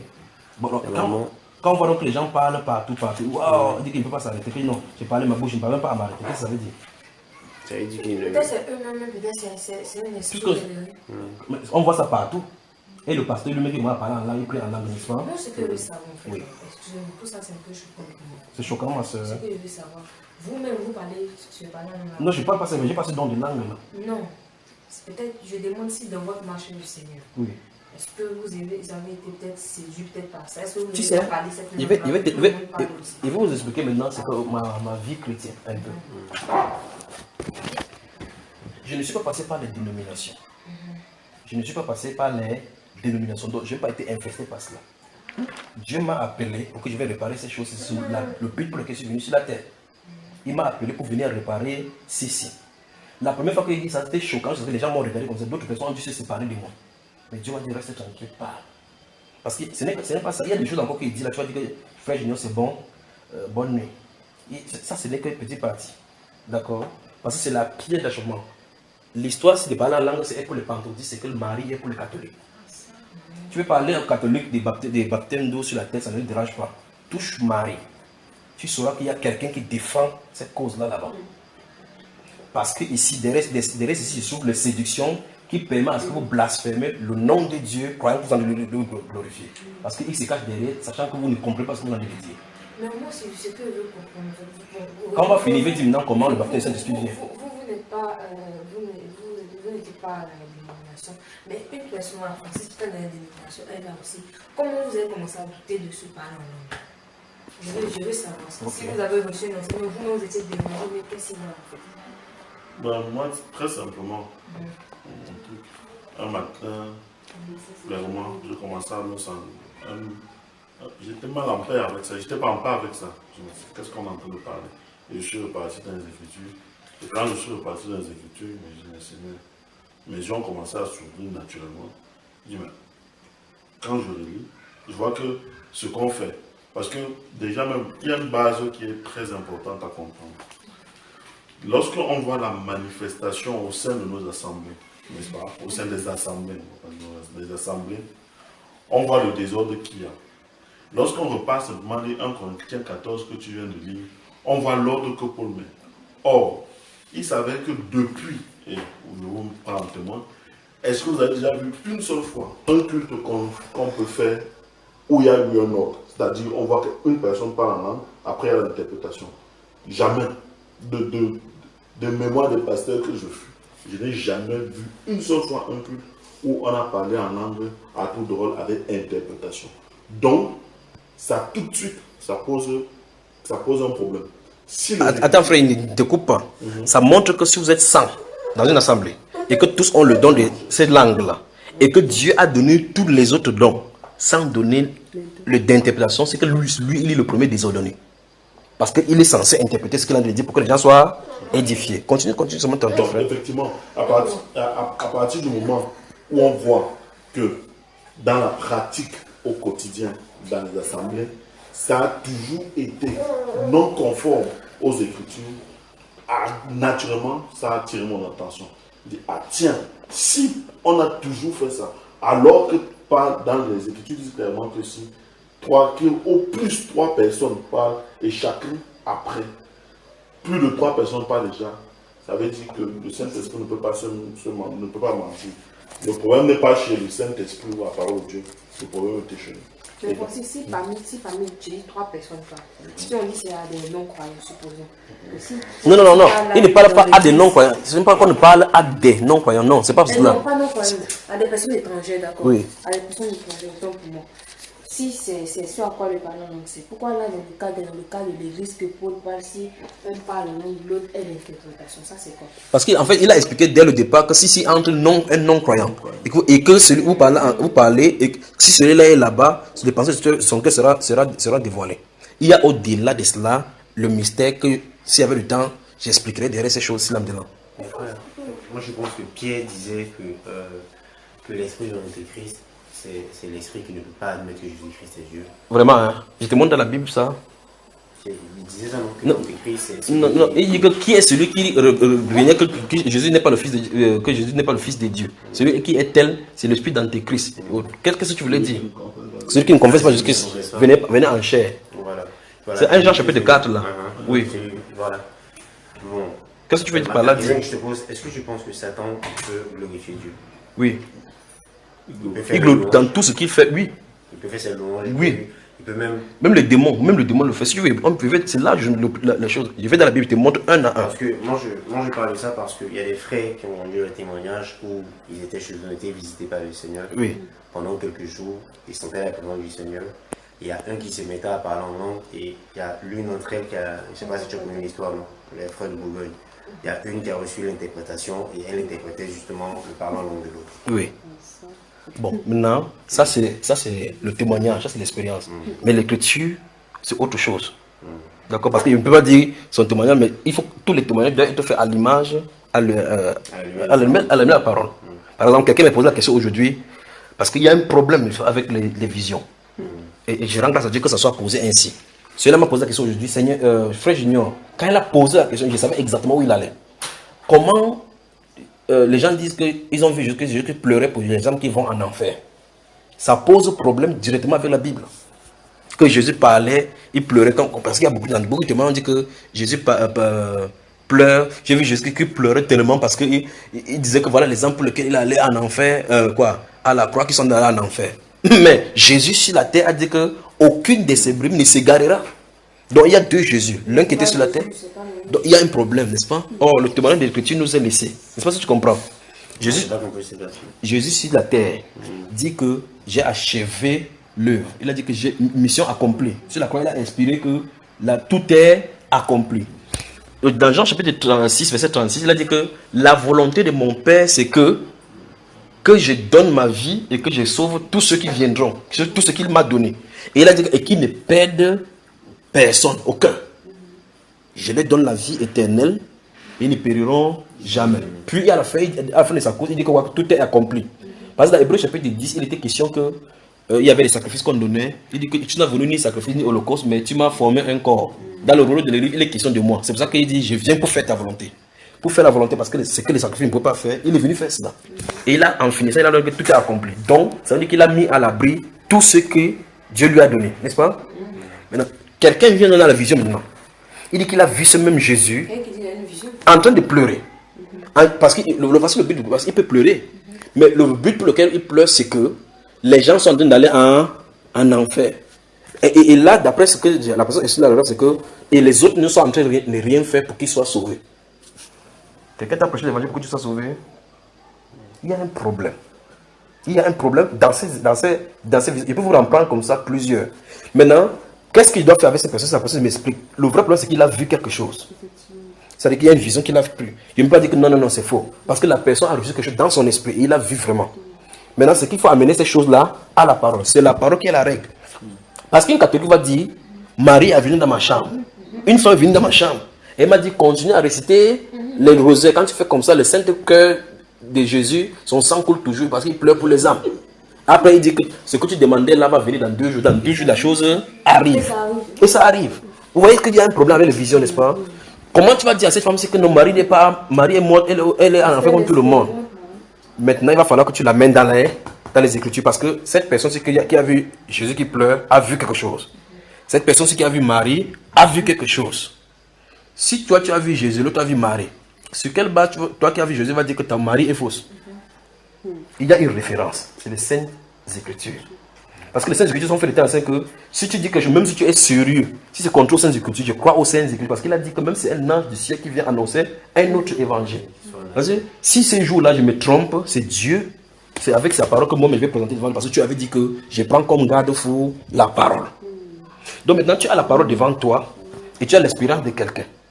Et là il faut amener son espérance dans la parole. Et tu lui demandes, est-ce que c'est conforme à la parole? Qu'il regarde dans la parole pour voir ce que la parole de Dieu dit. Je reconnais que les pentecôtistes ont embrouillé cela. Je vais dire d'abord quelque chose. Il y a un groupe, chez les catholiques, on appelle les charismatiques. Vous avez entendu ça aussi? Et ils font comment? Ils prient comment? Non, moi j'ai pas assisté à la prière. Comme ils prient en la même chose que les gens prient. Ah! Même plus que les pentecôtistes. Ils prient plus que les pentecôtistes. Ils prient la même chose. Là, si tu les mets dans une salle, sans mettre les croix et autres là-bas, ils commencent à prier. Tu vas savoir que c'est les évangéliques. C'est quand ils finissent qu'on va faire les rosaires comme les bouddhistes que tu confirmes que donc c'est un autre groupe au milieu catholique. Maintenant, savez-vous comment ils ont commencé? D'abord, avant d'expliquer comment ça a commencé, est-ce que le Saint-Esprit peut venir vers toi et te pousser à l'idolâtrie? Est-ce que le Saint-Esprit peut venir vers toi, te pousser dans le péché? Si le Saint-Esprit vient vers toi, il dit que prie Marie, que récite davantage le rosaire. C'est le Saint-Esprit. Ok, maintenant. C'est un évangélique, un ancien, qui était jadis considéré comme un très grand en milieu pentecôtiste dans les hommes d'affaires, de foot gospel, qui a amené les catholiques comme ça, les imposer les mains. Ils ont commencé ces choses-là. Donc, c'est au milieu pentecôtiste qu'ils ont transféré ça chez les catholiques. Ils ont commencé exactement comme eux. Et quand le Saint-Esprit quand c'est venu sur eux, elle parlait le grec. Quelqu'un qui n'a pas parlé le grec, elle parle. Et ce grec-là de dire, Marie vous aime quand vous récitez le rosaire. Récitez davantage le rosaire. Si vous récitez et soyez sur le rosaire, ne vous en détournez pas. Si vous faites comme ça, alors il y a un problème. Parce que Jésus a dit, quand l'Esprit viendra, il va conduire dans toute la vérité et il va glorifier le Seigneur. D'accord, mon frère? Alors maintenant, voilà les pentecôtistes qui parlent en langue. Voilà les charismatiques. Les catholiques étaient tranquilles avec Marie. C'est eux qui sont venus leur donner le code part. Alors, le jour qu'il a imposé le même, parce qu'il a imposé le même conformément à chapitre 19, il dit non, on a imposé le même genre, les Saint-Esprit venus. Il a imposé, c'est effectivement venu. La question c'est, si c'est venu sur eux, et qu'on voit maintenant que c'est faux, ce qu'il avait sur lui, c'est quoi? Et ma soeur? Donc c'est ça qui parle. Ok. On avance ici. Donc ça veut dire que toute expérience doit être conforme à la parole du Seigneur. Toute expérience, même si tu as fait n'importe quoi. Oui. Si un chrétien converti par exemple, oui, on parle presque à l'Esprit de Dieu, qui parle en langue, bon, qui se parle en langue en question. Oui. Vraiment, aucun esprit n'a le droit de se manifester. Il y a un problème. En dehors, il ne peut pas avoir deux entités dans son. Il y a un problème. C'est pour ça qu'il dit qu'il y a un problème. Le problème là, c'est le baptême du Saint-Esprit. Parce que quand ces gens, c'est qu'elle a imposé la main, ils ont commencé, ils n'avaient jamais fait blablabla. Quand c'est venu, il a dit que vous avez le baptême du Saint-Esprit. Tu réunis les évangiles au Judée, ils se réunissent quelque part, ils disent que venez tel jour, on va prier pour le Saint-Esprit. Vous ne connaissez pas qui est parmi eux. Où est-ce qu'il a eu, quelle est la mission qu'il a eue. Après, il vous impose le main, il dit parle, ouvre ta bouche, commence à parler seulement, commence à parler. On ne force pas pour les dons. On ne force pas pour le don. D'autres viennent au milieu et disent que non, je n'ai pas parlé là-bas. C'est à la maison qu'elle parlait. Mais tu as été infesté. Tu vois le problème? Non, tu as été infesté. Il y avait une femme en Côte d'Ivoire. Je ne sais pas s'il y avait mon ordinateur, si vous aurez mis cela. Il y a une femme en Côte d'Ivoire, quand elle est entrée, là j'étais en train de prier, j'ai dit, cette femme-ci, il y a quelque chose dans ton ventre. Elle me regarde comme ça là. Vous avez vu ça dans la vidéo, non? Elle était là comme ça dans la vidéo. On a fait juste parce que quand l'éclat est entré là, le frappait, PAM! Elle a dit, waouh! Il dit, tu parles, cette chose que tu parles là, tu as appris où? Tu disais là, oh, c'est venu comme ça. Elle est sûre qu'elle parle en langue. Et elle tourne en rond comme ça avec Dieu. En dedans, l'autre était là-bas. Après, elle est sortie par un coup de feu. J'ai dit, viens madame, c'est que tu parles là. Où est-ce que tu l'as pris? Tu es allé dans un milieu où on priait? Oui. Elle voulait d'abord discuter. Que non, là on délivrait. Et puis, tu as pris ça là-bas. Elle est sûre qu'elle est baptisée du Saint-Esprit. Parce qu'en réalité, on a connecté le baptême du Saint-Esprit à cet esprit-là. De telle enseigne que, quand elle parle, elle est sûre qu'elle a baptisé du Saint-Esprit. Le problème, c'est que le baptême du Saint-Esprit ne vient pas comme ça. Le simple bon sens voudrait que vous regardez une assemblée, vous voyez les gens, vous voyez le style de vie, vous savez que ce n'est pas le style de vie du Saint-Esprit. Le simple bon sens. Le Saint-Esprit ne vit pas dans l'hypocrisie, dans les haines, les disputes. Le fruit de l'esprit, c'est la joie, la paix, la patience. Vous devez regarder ceci. Or, il y a des gens qui sont à l'extérieur, qui n'ont même pas fait, qui ne font pas, qui ne sont pas dans l'église, qui ont le bon comportement plus que ceux qui ont cela. J'ai prêché ça depuis des années qui sont depuis 2009 qui sont prêchés. J'ai amené les gens dans la repentance avec cela. Il y a beaucoup de personnes, il y a d'autres personnes qui ont dû être délivrées. D'autres personnes qui savaient que c'est le mensonge. D'autres personnes qui ont eu dans le songe en voyant cet esprit-là sortir. Si c'est le Saint-Esprit, tu ne peux pas chercher le Saint-Esprit dans un corps. On ne peut pas chercher le Saint-Esprit. Donc il ne peut pas venir vers toi et dire que tu as ton Saint-Esprit, cherche ton Saint-Esprit. Ça n'a pas de sens. Où tu vois, n'est-ce pas? Alors quelqu'un est au sol. Il y a une autre femme qui était venue à la maison, quand on était à Bonhomme, là où frère français était venu à Yabdouala. Elle était assise comme ça. Elle a commencé à parler. Elle était troisième femme d'un homme qui, il laisse même sa vie. Mais elle était là, il dit que madame, comment tu peux savoir que c'est le Saint-Esprit? Ah non, parce que chez eux, ils appellent ça Église effusion du Saint-Esprit. Donc on distribue ça à Ngogo là-bas. Il dit qu'on va prier maintenant. Quand elle a commencé, bam, elle a commencé, il dit à ma femme que enregistre ce qu'elle dit. Quand il dit, je t'ordonne de sortir, elle dit, je ne sors pas.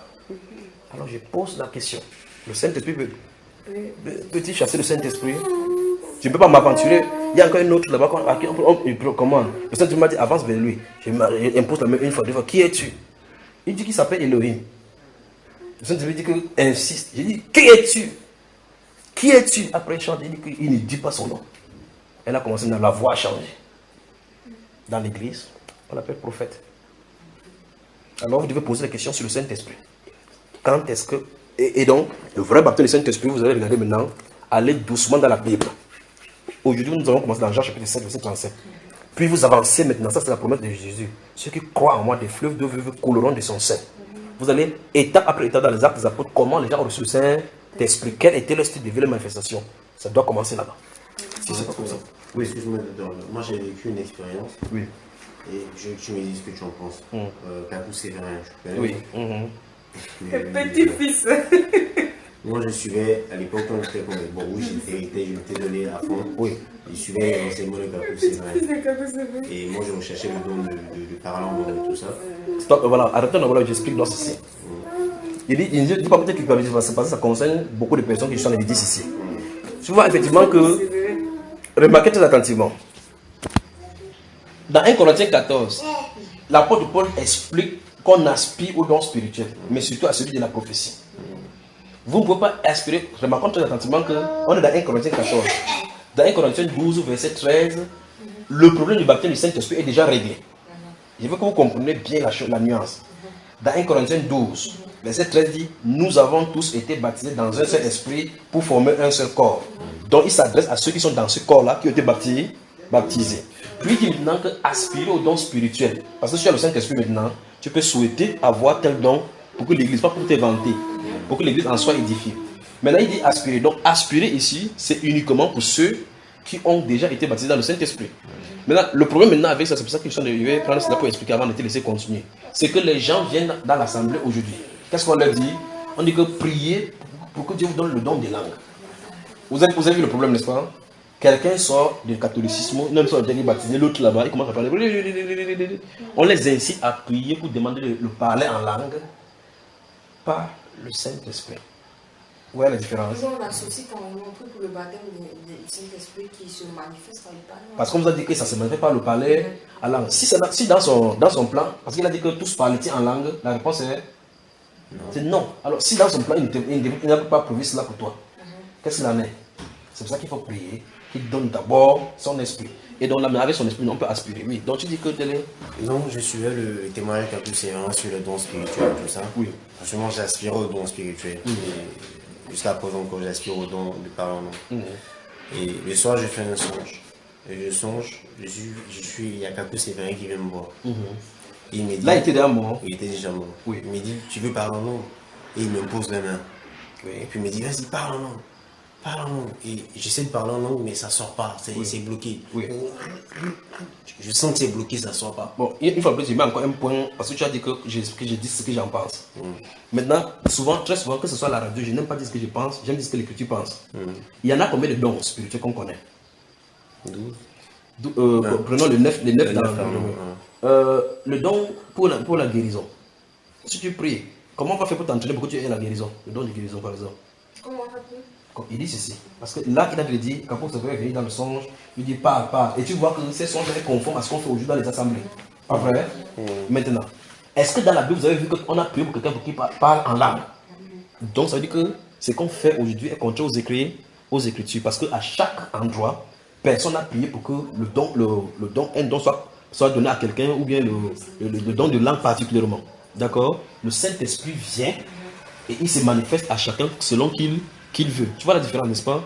Maintenant, en prenant l'exemple de le fait qu'il prie aujourd'hui pour que les gens parlent en langue, est-ce que tu as vu quelqu'un prier comme cela pour que quelqu'un reçoive le don de guérison? Tu sais pourquoi? Hein? Parce qu'on peut truquer le don de parler en langue, on ne peut pas truquer le don de guérison. Parce que le don de guérison, si tu as un don de guérison, on dit que voilà quelqu'un qui est malade. Tu as compris, n'est-ce pas, frère? C'est ça le problème. Mais l'ennemi fait ça, non? Non, attends, l'ennemi fait ça sans qu'on ait prié pour lui. Il reçoit un autre esprit qui le fait.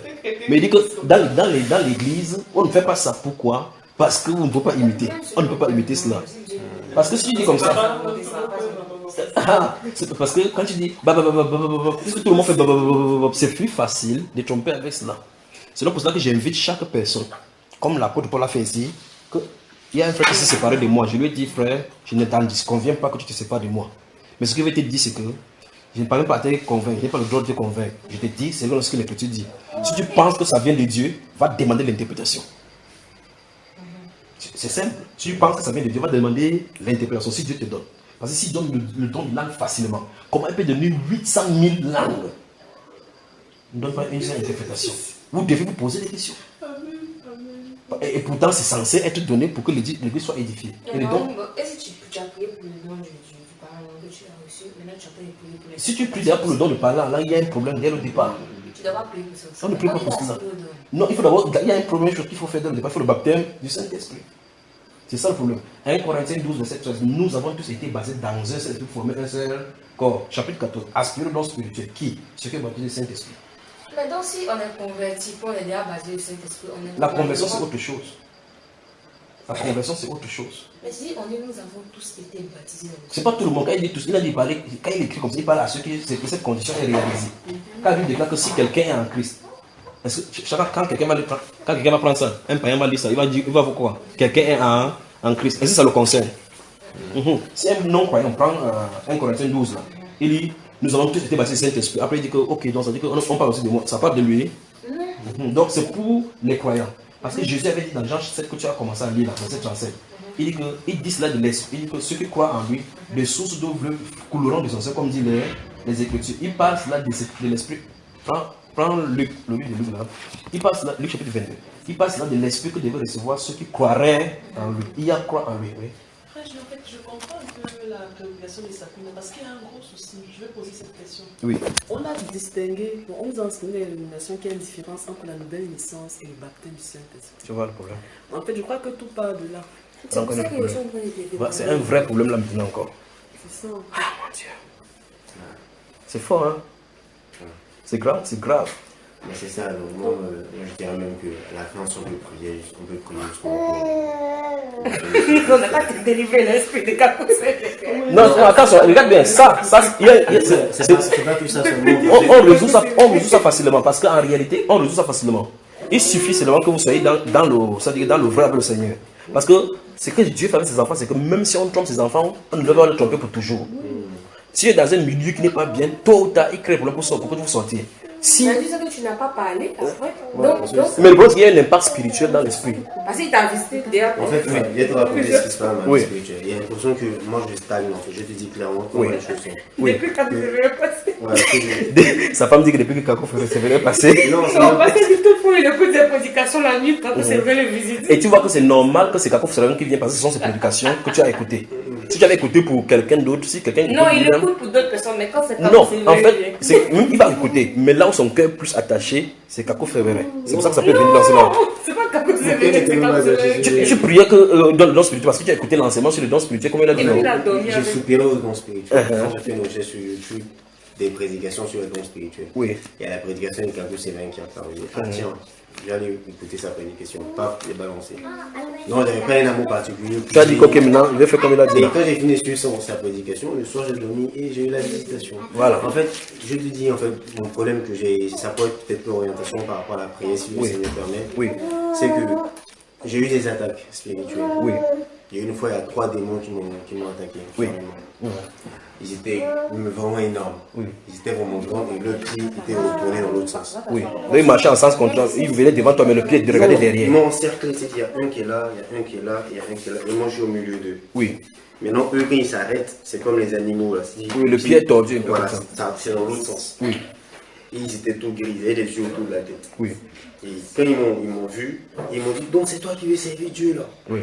Et j'étais arrêté. Il dit, donc c'est toi qui veux servir Dieu là. Et j'ai levé ma main, j'ai dit, l'Éternel est mon Dieu. Oui. Il a dit, ah, c'est pour ça que tu sens la fumée. Hein. Oui. Il dit, mais tu vas voir, je te maudis. Il a mis sa main wow. sur ouais, il m'a imposé la main comme ça, il m'a attrapé comme ça. Puis il dit, je te maudis, je te maudis, je te maudis. Il a dit, et après il a donné une phrase vers la fin que je n'ai pas bien perçue. Que quand tu veux les dons, tu veux servir Dieu, je vais mettre une chose en toi qui va faire que soit tu n'auras pas... J'ai pas compris la phrase. Voilà. Mais il a dit ça et puis paf, je me suis réveillé. Oui. Après une autre fois, j'ai fait un autre songe où j'étais couché, bon, enfin, je dormais, et il y a un monsieur qui était en train de, un prédicateur qui était en train de prêcher. Oui. Et il imposait les mains à un monsieur qui était en face. Oui. Et moi je passais. Oui. Amir, faire la porte. Donc moi je passais. Oui. Et au lieu de le contourner, moi je suis passé au milieu d'eux. Oui. Et quand je suis passé au milieu d'eux, automatiquement j'ai été saisi. Oui. Et je suis tombé et j'étais en train de trembler. Et j'étais sur mon lit et tu tremblais, tu sentais ça. Je sentais l'électricité que parcourait tout le corps. J'entendais tout mon corps. J'étais réveillé et j'étais couché, je tremblais. Et je sentais toute l'électricité qui parcourait mon corps. Oui. Et il y a eu d'autres expériences comme ça où je suis couché et il y a une délivrance qui est en train de se faire. Je suis dans ma chambre, il y a des gens qui sont en train de prier en songe dans le salon. Et j'entends les gens en train de faire la délivrance, en train de chasser un démon. Et quand là, cette chose-là, c'est dans le songe que tu entends ça ou bien normalement ça se passe? Non, dans le songe en fait que je vis ça. Ça c'est plusieurs expériences en fait. Et quand ils sont en train de faire la délivrance, l'esprit qui chasse vient directement à toi. Et je sens qu'il est en train de déchirer ma poitrine, en train de déchirer ma poitrine pour genre me tuer. Et moi du coup, j'attrape ma poitrine et je prie. À l'instant où je prie, paf, il s'en va. Et les autres qui sont en train de faire la délivrance, ils viennent directement, ils me disent, mais comment tu as fait ça? Nous ça fait des heures en train de prier pour les chasser, toi. En un instant, vous allez partir. Je dis, je sais pas, en tout cas moi j'ai prié. Tu vois, maintenant, je sens que des expériences que j'ai eues, c'est comme s'ils ont mis un blocage dans ma vie spirituelle pour pas que je puisse avancer. Attends, je peux te promettre maintenant qu'aujourd'hui, ça doit s'arrêter. Je suis dans ta maison, non? J'ai prié sur toi que la paix vienne sur cette maison et pour ceux qui y habitent. Ça doit s'arrêter. D'accord, mon frère? Si tu ouvres seulement ta bouche pour parler, là, on va dormir ici. Ah, c'est ça, mon frère. C'est ça. Le Seigneur m'a envoyé pour restaurer ces choses, c'est mon but, c'est pourquoi je suis là, c'est pour ça que je suis obligé de parler ça droitement. Ça peut me poser des inimitiés. Sur les antennes de radio, j'en parle, et je dois dire ça droitement. Même si je suis au courant, je suis conscient que la majorité prend cette position-ci. Je dois prendre la position de l'écriture. C'est pour cela que tu vois, je suis en train de prendre toutes les portions d'écriture où ça en parle pour pouvoir en dire. Parce qu'on dit, ah, chaque personne veut seulement prendre son expérience pour en parler par rapport à ce parlant en langue-ci. Dès le départ, il faut d'abord expliquer à quelqu'un, c'est le baptême du Saint-Esprit. D'abord, on ne reçoit pas le don sans être baptisé dans le Saint-Esprit. C'est le Saint-Esprit. Hein? C'est ça le vrai problème. C'est par là que c'est là le problème commence. Le baptême du Saint-Esprit, parce que c'est dans... Nous avons été baptisés dans un Saint-Esprit pour former un seul corps. Ce corps est appelé le corps de Christ.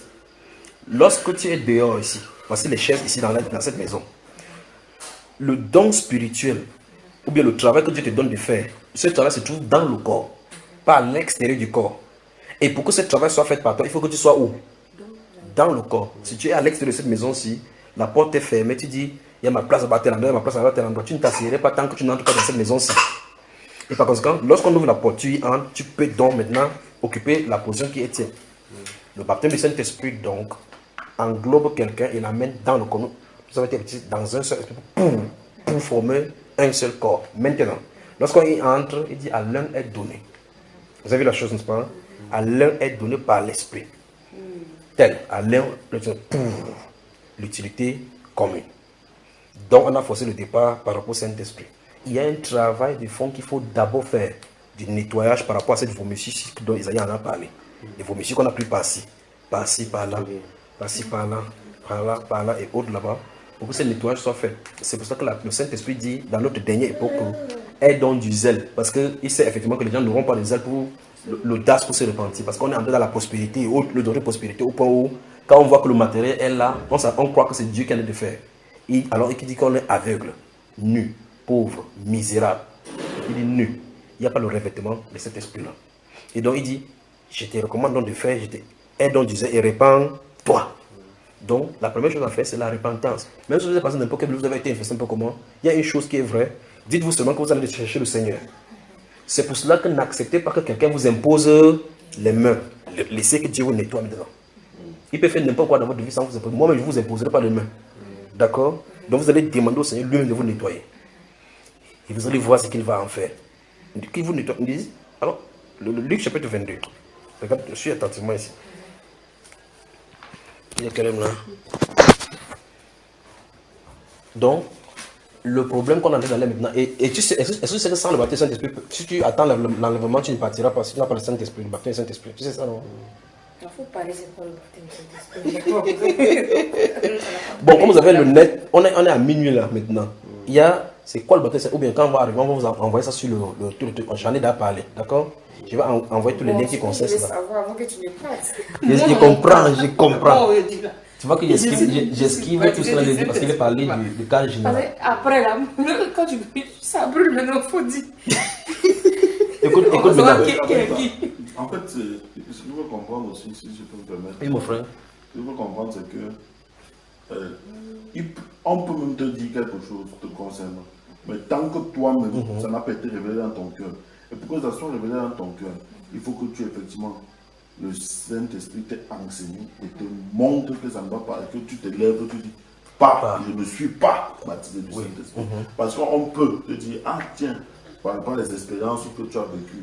Non, moi je ne parle pas des livres par rapport aux Écritures en fait. Voilà, c'est pourquoi on te donne donc toutes les Écritures là. Maintenant, le travail que tu as fait, confronter les Écritures avec ce que tu as eu.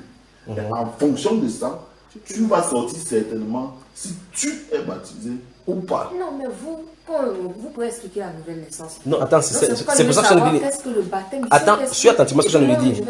Non, suis attentivement. Je viens de dire que c'est déjà enseigné.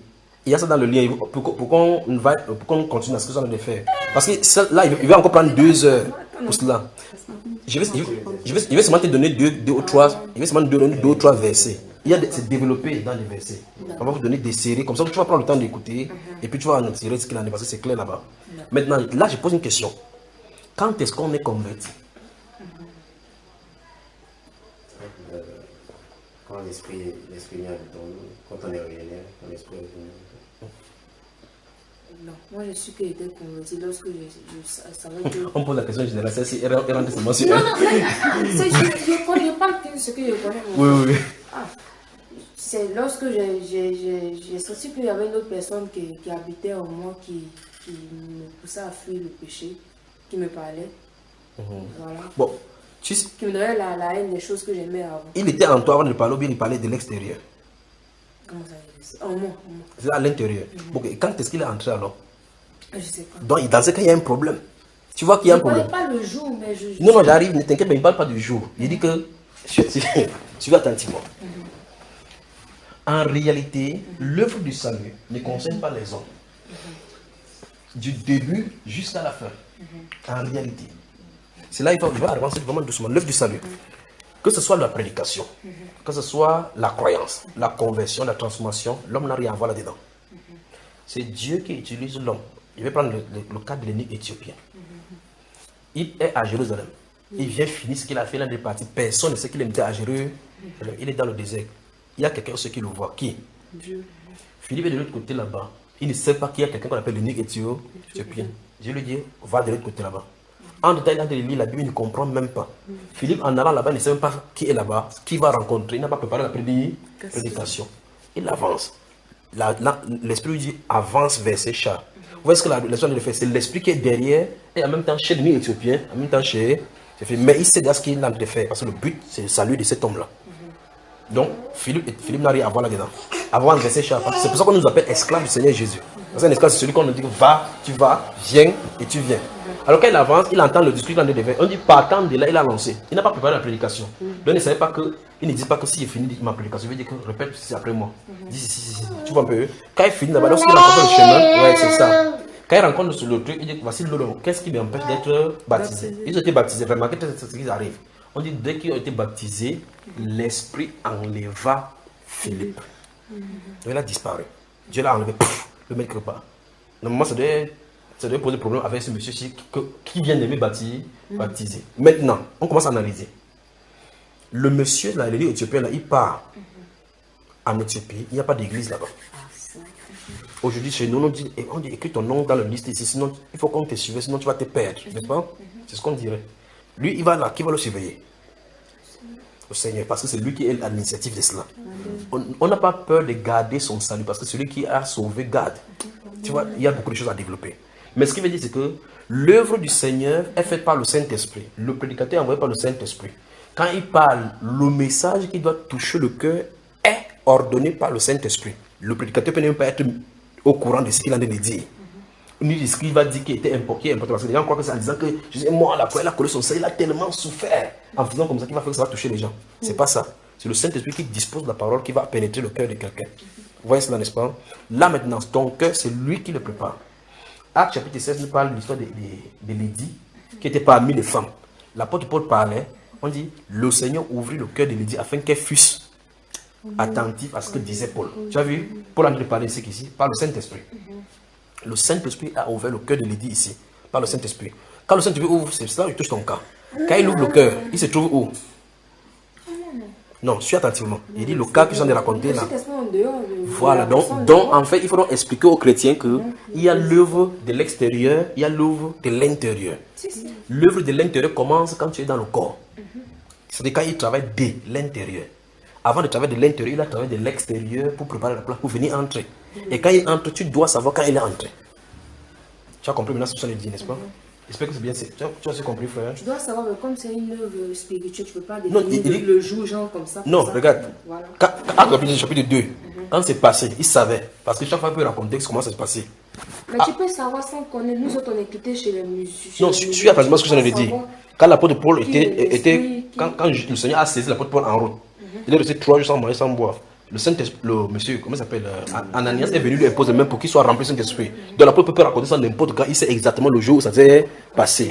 Le jour que Corneille et ses familles vont vouloir raconter, ils vont savoir exactement le jour où ça s'est passé. Les gens de Samarie, dans chapitre 8, quand Philippe allait prêcher, parce que ils ont entendu, on dit le Saint-Esprit n'était descendu sur aucun d'eux.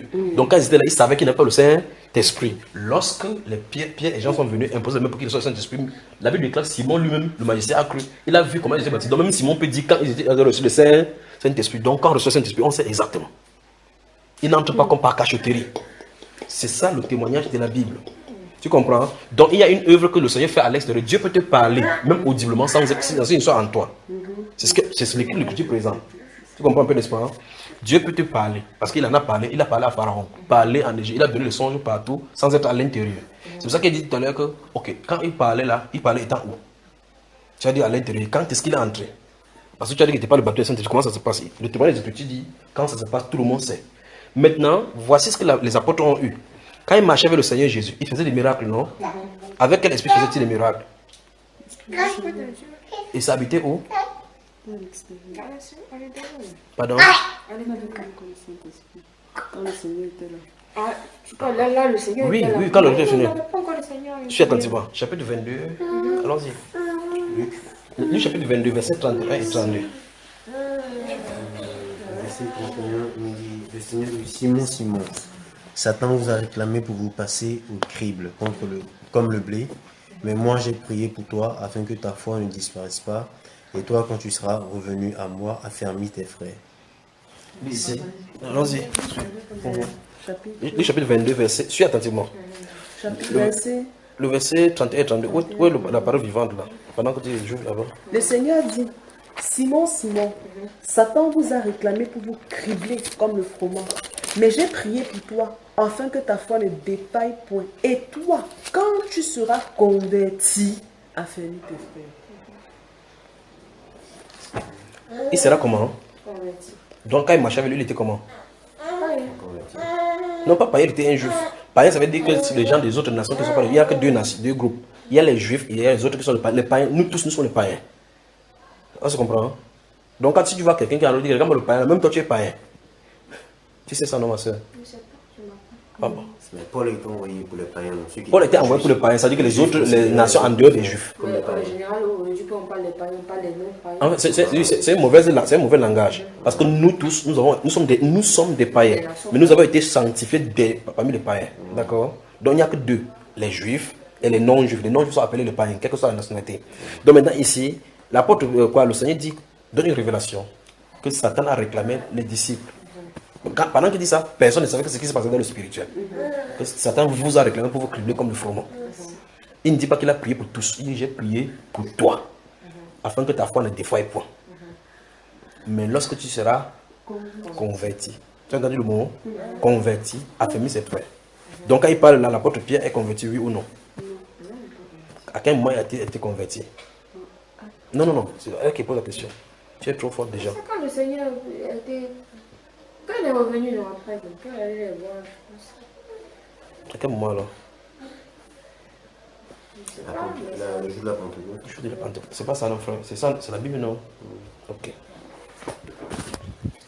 Donc, quand vous allez lire, quand vous allez suivre l'enseignement par conscience, parce qu'il faut compris, non seulement pour toi, mais aussi pour toi. Lorsque vous allez suivre les enseignements maintenant, on est disponible, on a les adresses, on forme une famille. Par rapport, j'ai vu autre sur question-réponse quand vous avez parlé du baptême du Saint-Esprit. Je ne sais pas si on a parlé, je ne sais pas.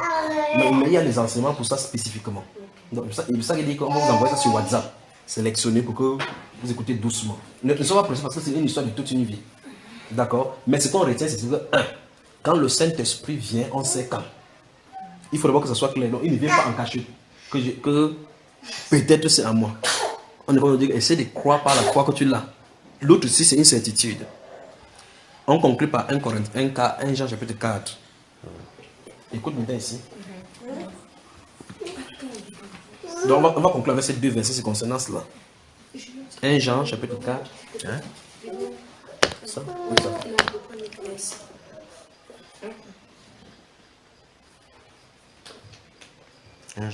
1 Jean chapitre 4. Suis attentivement. Verset 13. Et puis après on va aller dans Romains 8.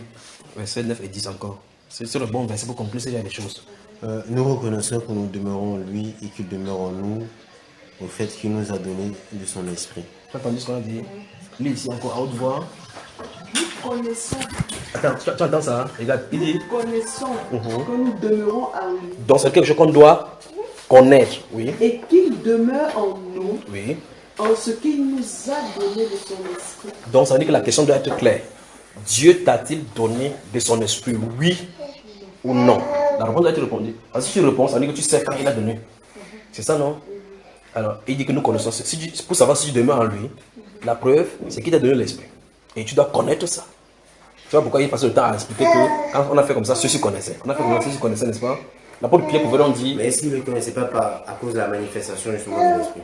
Non, c'est pas cela. C'est pas cela. Il dit, ça c'est pas l'autre de l'ex, comme par exemple, ça vient de celui que moi je connais.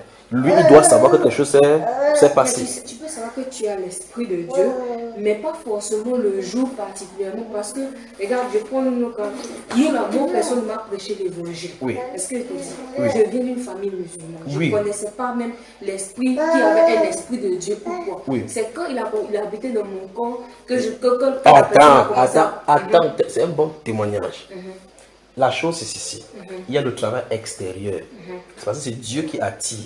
Non, est-ce que moi, je ne sais pas comment il a fait. Non, si attends, il comprend. Je viens de t'expliquer l'évangile. Si tu dis ton espérance maintenant, c'est conforme, je t'explique ce que la Bible dit. Lorsque Dieu appelle quelqu'un, il a les voies et moyens. Parce que Jésus a dit que personne ne peut venir sur le pain de l'attirer. Il a donc différentes façons d'attirer. D'accord? Quand on attire, c'est pour attirer attention vers Jésus. C'est pour ça qu'il t'a dit tout à l'heure qu'il y a l'œuvre extérieure que le Saint-Esprit fait et l'œuvre intérieure. Il y a des gens, tu deviens chrétien, vous allez remarquer que vous êtes au milieu chrétien. Vous allez voir que quelqu'un, parmi au milieu chrétien, continue à mentir. Pourtant, il confesse Jésus-Christ. Et il parle même dans cette langue-là. D'autres encore, ils disent que j'étais menteur. Mais depuis que je suis ici, je ne mens plus, je ne sais pas comment ça s'est passé. L'œuvre du Saint-Esprit en train de travailler dans celle-ci, ça n'est pas de travailler dans ce même domaine-là, dans l'autre personne. Mais ce n'est pas parce que la personne ne ment plus que ça veut dire que comme je ne mens plus, le Saint-Esprit est venu habiter en moi. Je ne sais pas si vous comprenez. Parce qu'il y a l'œuvre du nettoyage qui fait même de l'extérieur. Vous suivez, hein? Romains chapitre 8.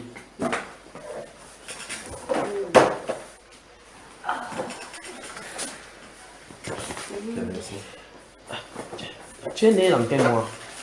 Décembre. Donc tu sais que ton anniversaire descend comme moi, quoi. Ah, frère. Donc ta première naissance, tu connais le mois. Et ta nouvelle alors, bon, Romains chapitre 8. Chapitre 8, versets 9 et 10. Ma soeur, écoute, mets tes oreilles par ici. Hein. 9 et 10. Quant à vous, vous n'êtes pas animé par votre propre nature, mais par l'Esprit. Si du moins l'Esprit de Dieu habite en vous. Oui. Si quelqu'un n'a pas l'Esprit de Christ, il ne lui appartient pas. Et si Christ est en vous, votre corps de vrai est mort à cause du péché, mais votre esprit est vie à cause de la justice. Donc ici, encore une fois, l'apôtre Paul met l'emphase sur le fait que l'Esprit doit habiter à quelqu'un pour que quelque chose se manifeste. Il dit si du moins l'Esprit habite. Dans ce cas, quelqu'un va dire comment doit-il savoir que ça habite en moi? Jean a dit, nous savons que nous demeurons en lui et qu'il demeure. Ici, c'est le tabernacle, venez habiter. En ce qu'il nous a donné de son esprit. C'est pour ça que l'apôtre Paul dit dans Colossiens chapitre 1, verset 27, Christ en vous l'espérance de la gloire. Mais partons sur ce principe-là. Est-ce que là, dans Romains 8, il n'est pas en train d'expliquer justement que nous savons que l'esprit demeure en nous parce que nous ne marchons plus par la chair, mais nous ne marchons pas par l'esprit. Nous accomplissons les désirs de l'esprit. Parce que celui qui marche par l'esprit accomplit les désirs de l'esprit. Donc par là, il sait que l'esprit habite en lui. Cite-moi un peu dans l'exemple des désirs de la chair, par exemple. On va dire par exemple la masturbation. 1 Corinthiens chapitre 5, voir. 1 Corinthiens chapitre 5, ouf. 1 Corinthiens chapitre 5. À partir du verset 1. On entend généralement dire qu'il y a de l'immoralité sexuelle parmi nous. Stop. On dit ça à qui? Aux Corinthiens. Ils sont baptisés du Saint-Esprit. La Bible ne le dit pas. Non, la Bible le dit. Qu'ils ont reçu le baptême. Oui. Merci. Rentre au chapitre 3. Rentre au chapitre 3. Lis le verset 16 et 17. Lis, frère. Savez-vous pas? Comment tu lis encore? Non, j'ai ri en fait pas à cause des versets que tu retiens. Ah. Ouais. Mais savez-vous pas que vous êtes le temple de Dieu et que l'Esprit de Dieu habite en vous? Regarde-moi. Tu as suivi qu'on a dit non? Par contre, dans le chapitre 5. Lis encore le verset 1. On entend généralement dire qu'il y a de l'immoralité sexuelle parmi vous. Parmi les qui? Les Corinthiens. Qui ont reçu l'Esprit? Ils ont le Saint-Esprit. Ah frère là. Non, en fait, ce que moi je veux dire, c'est quoi? C'est que Paul s'adresse à une assemblée. Oui, et dans l'assemblée, comme on a lu le verset dans Romains tout de suite, il a dit si du moins l'esprit habite en vous. Non, j'arrive. Je sais pourquoi ils sont dit comme ça là. En fait, le problème, c'est que tu as dit que si quelqu'un a le Saint-Esprit, c'est que ça se reconnaît parce qu'il ne vit pas selon la chair, selon les œuvres là-bas. Le problème n'est pas que la manifestation. Nous sommes en train de traiter du fait que quelqu'un doit être sûr qu'il a reçu. parce que les bouddhistes, les autres religions font ce qu'on appelle la 16 pour ne pas accomplir. Tu ne dois pas les voir dans les dérèglements que les autres ont fait. Mais pourtant, c'est par leur propre technique. Il y a des gens dans les religions orientales qui ont la maîtrise de soi. Les francs-maçons, vous pouvez voir sur un plateau de télévision. Vous voyez les pasteurs, comment ils s'agitent jusqu'à ce qu'ils ont la sueur. Le franc-maçon est calme. Il le titille, il attaque, on l'insulte, mais il est calme, on savait sa veste. Parce qu'il a reçu la technique pour se maîtriser. Tu vois un peu, n'est-ce pas? Je pense que tu comprends. C'est-à-dire que vous voyez un plateau de télévision, il y a un pasteur, un imam, un rosicrucien, un franc-maçon. Ils sont là calmes. Les francs-maçons sont calmes avec le rosicrucien. Et le pasteur s'agite au point où il a la sueur partout. Et on l'insulte en disant que tu n'as pas le Saint-Esprit, tu donnes, tu vas voir, tu vois. Il dit que j'ai le Saint-Esprit. Mais la personne qui n'a rien à voir le Saint-Esprit est calme. C'est pour dire que quoi? La forme extérieure, on peut imiter. Tu vois, n'est-ce pas? L'apôtre Paul a dit de mettre l'accent sur du fait que, là c'est au Romains 8, il dit que si le Saint-Esprit vient en vous, ça va vous pousser donc à ne pas vivre d'après la chair. Mais ce que j'ai envie de dire ici, c'est que c'est nous qui avons reçu le Saint-Esprit qui devons vérifier à quel moment on a vu d'après la Bible. Donc, mais maintenant, la Bible nous enseigne donc qu'on peut avoir reçu le Saint-Esprit et par suite de l'enseignement, on vit dans le péché sans s'en rendre compte. C'est donc pour ça qu'il dit ici dès le départ que même si tu es enfant de Dieu, même si tu vis dans l'égarement, Dieu va toujours envoyer le message pour te corriger. Et tu vas toujours te corriger. Et voilà le message qui était en train d'aller vers eux pour les corriger. Il dit on entend dire parmi vous qu'il y a de l'impudicité. Une impudicité au point où ça ne se dit même pas chez les païens. C'est au point où quelqu'un a la femme de son père. Pourtant, avoir la femme de son père, c'était la déchéance dans l'Ancien Testament. Quand lui a accouché avec la femme de son père, le droit de premier-né lui a été enlevé pour donner à Joseph, n'est-ce pas? Voilà. Alors, au chapitre 7 de 2 Corinthiens, la personne à qui ça concernait s'est repentie. Parce qu'il n'y a pas l'enseignement, ils avaient le Saint-Esprit, il n'y a pas l'enseignement pour les faire grandir. Mais frère, tu es en train de dire en fait qu'ils avaient l'Esprit de Dieu en eux. Non, c'est pas moi qui dis, c'est la Bible qui dit. Ok, d'après ce que tu interprètes, je ne parle pas Non, la Bible dit. Non, parce que moi, ma compréhension est différente. Bon, je veux que tu prouves qu'ils n'avaient pas le Saint-Esprit. Bah, la preuve, ils n'étaient pas dérangés par si la Bible dit n'attristez pas le Saint-Esprit. Tu ne peux pas vivre dans le péché et ne pas être attristé si tu as l'Esprit en toi. Attends. On commence à partir du verset 1. Au verset 1 là, du chapitre 1, il s'adresse à qui? Il parle aux Corinthiens. Dans l'assemblée. À qui il allait s'adresser au don? Parce qu'il y avait un problème avec le don spirituel là-bas, parce qu'il se dérangeait avec les dons spirituels. C'était à qui? Qui avait le don spirituel? Comment on va avec le don spirituel? On fait les deux sans le Saint-Esprit. Parce que là, d'après ce que moi je comprends en tout cas. Ils ont le Saint-Esprit, c'est des mais si on dit, bon, effectivement on dit ils ont le Saint-Esprit, et tu dis non pas l'envoyer. L'apôtre Paul s'est trompé parce que c'est lui qui les a implantés. C'est lui, il a pris presque 2 ans là-bas à leur frère. Il connaissait, à partir il connaissait qu'il y avait le Saint-Esprit. Mais normalement, le Saint-Esprit est venu convaincre des péchés. Pourquoi eux, quand ils viennent la femme de leur père, un autre cas simple. Dans le passé, tu as vécu dans le passé, tu dois de l'argent à des personnes. Plein de personnes. Tu as reçu le Seigneur, tu es baptisé dans l'esprit. Tu vis 1 an, 2 ans, 3 ans. Un jour. Le Saint-Esprit, tu as vécu 3 ans. Un jour, tu as entendu un enseignement, on te parle de la restitution. Que tu dois restituer l'argent que tu avais pris chez les personnes. Et pourtant, tu as vécu pendant ce temps-là avec l'Esprit du Seigneur, mais tu n'avais pas encore eu la révélation qu'il fallait que tu restitues. Frère, parce qu'il faut comprendre une chose. Si tu dis ça, laissons-moi se dire ce qu'il y a. Parce que si tu dis ça, ça veut dire que dès que tu crois, tu dois tout savoir. Tu dois tout savoir. Or, il y a des choses que tu peux ne pas savoir. Et que l'Esprit du Seigneur ne te fait pas savoir parce qu'il a prévu peut-être un temps pour toi. Non, frère, ce que tu dis, je dis amen. Effectivement, il y a un temps avec le Seigneur, la croissance, mais ici on parle d'immoralité sexuelle. Tu pêches contre le temple de Dieu. Tu vis dans le péché, donc tu ne peux pas pécher contre le temple du Saint-Esprit, il ne va pas déranger. Attends. Parce que vous êtes le temple de l'Esprit de Dieu. Rentrons au chapitre 3. Ok. Corinthiens, non? Oui. Chapitre 3. Livre verset 17. Verset 17 dit si quelqu'un détruit le temple de Dieu, Dieu le détruira, car le temple de Dieu est saint. Et c'est ce que vous êtes. Il dit, et c'est ce que vous êtes. Donc il savait qu'ils sont le temple de Dieu. Et il a verset 16, il a dit que le Saint-Esprit de Dieu habite en eux. Alors chapitre 6. Chapitre 6, verset 17. Mais celui qui s'unit au Seigneur a un seul esprit avec lui. Fuyez l'immoralité sexuelle. Il dit à qui? Il parle de celui qui est uni avec le Seigneur. Non, Regarde, Pas les chrétiens. c'est chrétien parce qu'en fait la lettre est adressée aux chrétiens. Maintenant, après il va expliquer. Allons-y, jusqu'au verset 20 maintenant. Tout autre péché qu'un homme commet est extérieur à son corps. Mais celui qui se livre à l'immoralité sexuelle pêche contre son propre corps. Ne savez-vous pas que votre corps est le temple du Saint-Esprit qui est en vous et que Tu as bien suivi. Qui est en vous. Donc la personne à qui il a de s'adresser, il a de lui s'adresser parce que le Saint-Esprit est en eux. Donc il a dit à plusieurs fois depuis le chapitre 1, parce qu'il l'écrivait pour corriger les désordres qui s'y trouvaient. Donc tu peux avoir le Saint-Esprit continuer dans la fornication. Tant qu'il n'y a pas l'enseignement pour te régler. Mais quand le Saint-Esprit est en toi, c'est ça la différence entre ceux qui doivent périr et ceux qui ne doivent pas périr. C'est que Dieu va toujours te corriger si tu te sois ou pas. Voilà la différence. Donc, quelque part, voilà l'Esprit de Dieu. Non, c'est pas automatique. Parce que ceux-ci n'étaient pas dérangés. Parce que tu ne peux pas dire. Il y a on va aller dans le livre de Galates, vous allez voir encore une fois plus. Le Saint-Esprit a le moment marqué qui commence à attirer ton attention là-dessus.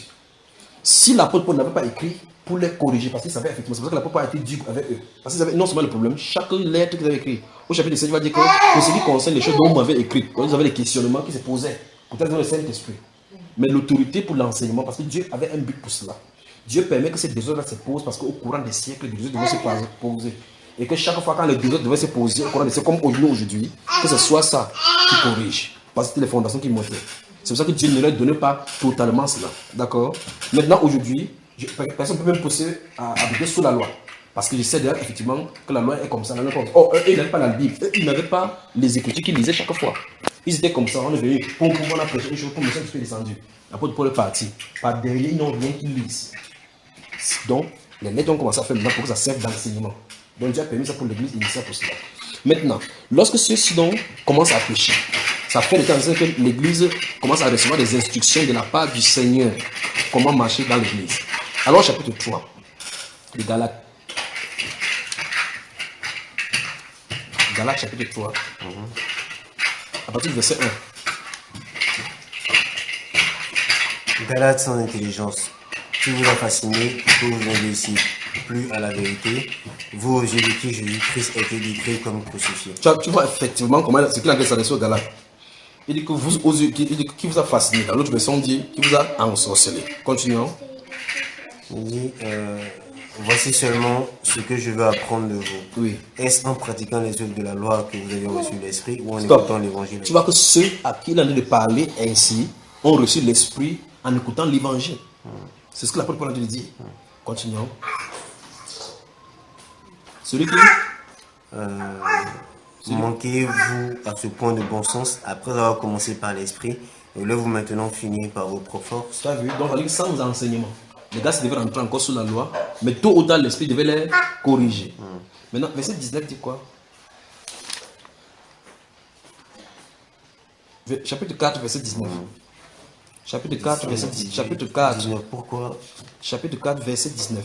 Suivez. Mes enfants, j'éprouve de nouveau le douleur et l'accouchement pour vous jusqu'à ce que Christ soit formé en vous. Qu'est-ce que veut dire Christ soit formé en vous? Qu'est-ce qu'il a dit? Jusqu'à ce qu'il grandisse spirituellement. Donc, il n'avait pas atteint la maturité, mais le même Saint-Esprit que l'apôtre Paul a, qui lui permet d'opérer les miracles, qui lui permet de comprendre ce grand mystère, le même Saint-Esprit était en eux, mais il n'avait pas encore atteint la maturité de saisir certaines choses. Par conséquent, il pouvait. Regardez très attentivement, voilà les enfants qui sont des jeux, ils font les bruits là-bas. L'esprit de cet enfant-ci, son âme ne grandira jamais, son esprit ne grandira jamais. Tu sais ça, mon frère? Oui, ça, je sais. Donc, c'est sa chair qui est petite. Parce que sous le soleil, tout a un temps, il y a un progrès pour cela. C'est pour ça que tu peux voir des choses maintenant, mais il ne peut pas dire parce que sa chair l'empêche de parler. Mais quand il va grandir, son esprit, il sera maintenant accoutumé avec les choses de ce monde-ci. Mais son esprit ne grandit pas avec son corps. Son esprit, parce que l'esprit ne grandit pas comme avec la métamorphose de notre chair. On se comprend? C'est exactement comme ça. Le Saint-Esprit qui est à l'intérieur de nous, c'est le même Saint-Esprit. Le Saint-Esprit ne grandit pas comme un enfant. C'est nous qui ne grandissons pas en sa maturité. Mais dans le même point qu'il est là, et c'est lui qui utilise tous ces mécanismes-là pour que tu arrives à l'endroit qui a été prévu pour toi. Mais ça ne veut pas dire que, comme celui-là vivait dans le péché, il n'avait pas le Saint-Esprit en lui. Quand celui-là faisait telle chose, il n'avait pas le Saint-Esprit, parce que c'est plein dans la Bible que tu vois comme ça. L'apôtre Pierre lui-même, qui écrit les évangiles, après le baptême du Saint-Esprit, vivait dans l'hypocrisie. Lorsque le Saint-Esprit a donné la correction, directement il s'est rangé. Donc aucun des enfants qui vivent avec Voici la chose. Pour voir quelqu'un qui vit avec un autre esprit en dehors de l'esprit de vérité, parce que la Bible appelle le Saint-Esprit l'esprit de vérité. Je prends un cas, par exemple, quelqu'un dit qu'il est baptisé du Saint-Esprit. Tu lui dis, frère, l'Écriture dit que Jésus-Christ est Dieu. Si c'est le Saint-Esprit qui a révélé ça, l'Écriture de Dieu, le Saint-Esprit qui est en lui, peux-tu confesser que Jésus n'est pas Dieu, frère? Et il dit que le Saint-Esprit lui a révélé que Jésus n'est pas Dieu. Qu'est-ce que tu peux en dire par rapport à son Saint-Esprit? C'est pas vrai. Ce n'est pas vrai. Parce qu'il a dit de la Bible. Est-ce que de toute la Bible qu'on a lue là, oui. Est-ce qu'il y a un seul endroit où il y a un péché où Dieu a menacé que si tu pêches comme ça, voilà, je te fais ça? Où il y a une sanction. Oh, une sanction immédiate. Oui. Lesquelles? L'idolâtrie. Mais sous le Nouveau Testament, le Seigneur justement avec le, comment on dirait ça, le sang de Jésus-Christ, on peut tous commettre l'idolâtrie. Ça ne sera pas se prosterner forcément devant une statue. Oui. L'idolâtrie, ça peut être sa femme, ça peut être ses enfants, ça peut être son travail, ça peut être toute chose. Oui. Est-ce que là, il y a une sanction immédiate quand tu idolâtres, par exemple, quand tu idolâtres par rapport à ton travail? Non. Tu as dit que, est-ce qu'il y a une écriture, par exemple, qui dit que s'il y a une sanction, il y a un truc immédiat. Il lui des représailles. Oui. Parce que Dieu a dit qu'il ne pardonnera point les péchés. Par rapport à cela, il dit que c'est à celui-là qui va effacer dans le livre. D'accord? Mais pour ce qui est des Nouveaux Testaments maintenant, le Nouveau Testament, Dieu fait de telle enseigne que si tu as commis le péché, je vais prendre l'exemple, il y a beaucoup de gens dans le corps, qui par exemple, quelqu'un qui a commis le péché par exemple sexuel, comme il a déjà dit que fuir l'immoralité sexuelle, si tu ne fuis pas, quand la sanction par exemple de la grossesse vient, tu vas vivre avec les conséquences de cela. Mais ça ne t'éloignera pas du Seigneur. Parce que là, dans la partie, moi je te pose cette question pour venir un point en fait. Oui. Je sais que de tous les péchés qu'on peut commettre, mensonge, vol et toutes ces choses-là, il y a un péché que Dieu ne pardonnera pas. Et c'est ce qu'on a lu tout à l'heure. Celui qui pêche contre le temple. Ne savez-vous pas que vous êtes le temple du Saint-Esprit? Non, là, il pardonne toujours. Mais il a dit que ce corps sera détruit, qu'on amènera cette personne à la destruction. Non, c'est pas la personne, c'est le corps qui est détruit. Ouais, c'est le corps qui est détruit. Voilà. Absolument. Je veux dire justement que l'immoralité sexuelle, c'est une faute que Dieu condamne. Il tape quoi, direct. Non, attention, regarde, suis attentivement. Nous avons lu 1 Corinthiens 3 et 1 Corinthiens chapitre 6. Non, c'est autre chose. Par rapport à l'immoralité sexuelle, parce que tu pêches contre le temple. Suis attentivement. Le corps ne t'appartient pas, il appartient à Christ.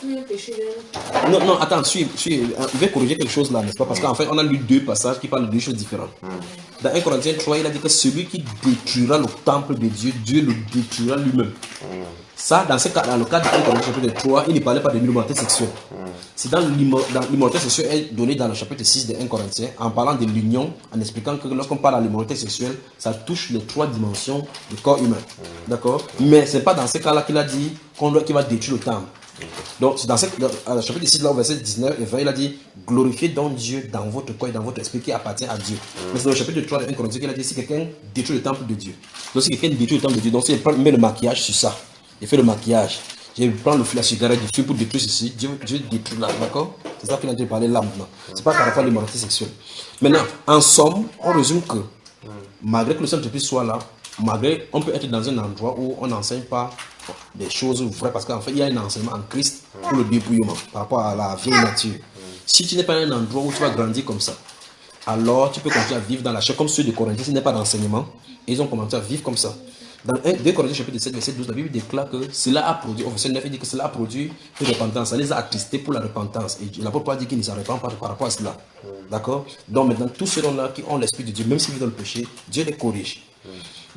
Même dans le livre d'Éphésiens chapitre 5, à partir de là, on va commencer à voir que l'église des fêtes avait des tâches au milieu d'eux. De telle enseigne que l'apôtre Paul dit que l'immoralité, c'est que l'amertume, qu'aucune jalousie, quoi que ce soit, ne soit même pas nommé au milieu de vous, ainsi convient à des saints. Donc, ça veut dire qu'au milieu des saints, les gens commencent à faire des petites choses. Il dit que ça peut corriger pour qu'on soit saint de façon grande. C'est pour ça qu'au chapitre 6, il va passer avec eux au niveau des combats spirituels, qu'on appelle combats spirituels, parce qu'eux, ils étaient dans un niveau de maturité, au point où ils pouvaient maintenant commencer à comprendre les choses célestes. Mais ceux qui vivaient encore dans la chair, il fallait qu'on règle le problème d'héritage, on règle le problème de commérage, on règle le problème parce qu'ils étaient au niveau de la chair. D'accord? Mais en somme, si quelqu'un a reçu le Saint-Esprit et qu'il n'est pas enseigné pour grandir, il peut commettre les choses que les autres personnes aussi commettent. C'est ce qu'on voit dans les Écritures. Mais dès le départ, on appelle ça nouvelle naissance. Et quand il y a une nouvelle naissance, c'est par rapport à l'ancienne naissance. Et l'ancienne naissance, on connaît quelle est la date de naissance. Bonne soirée.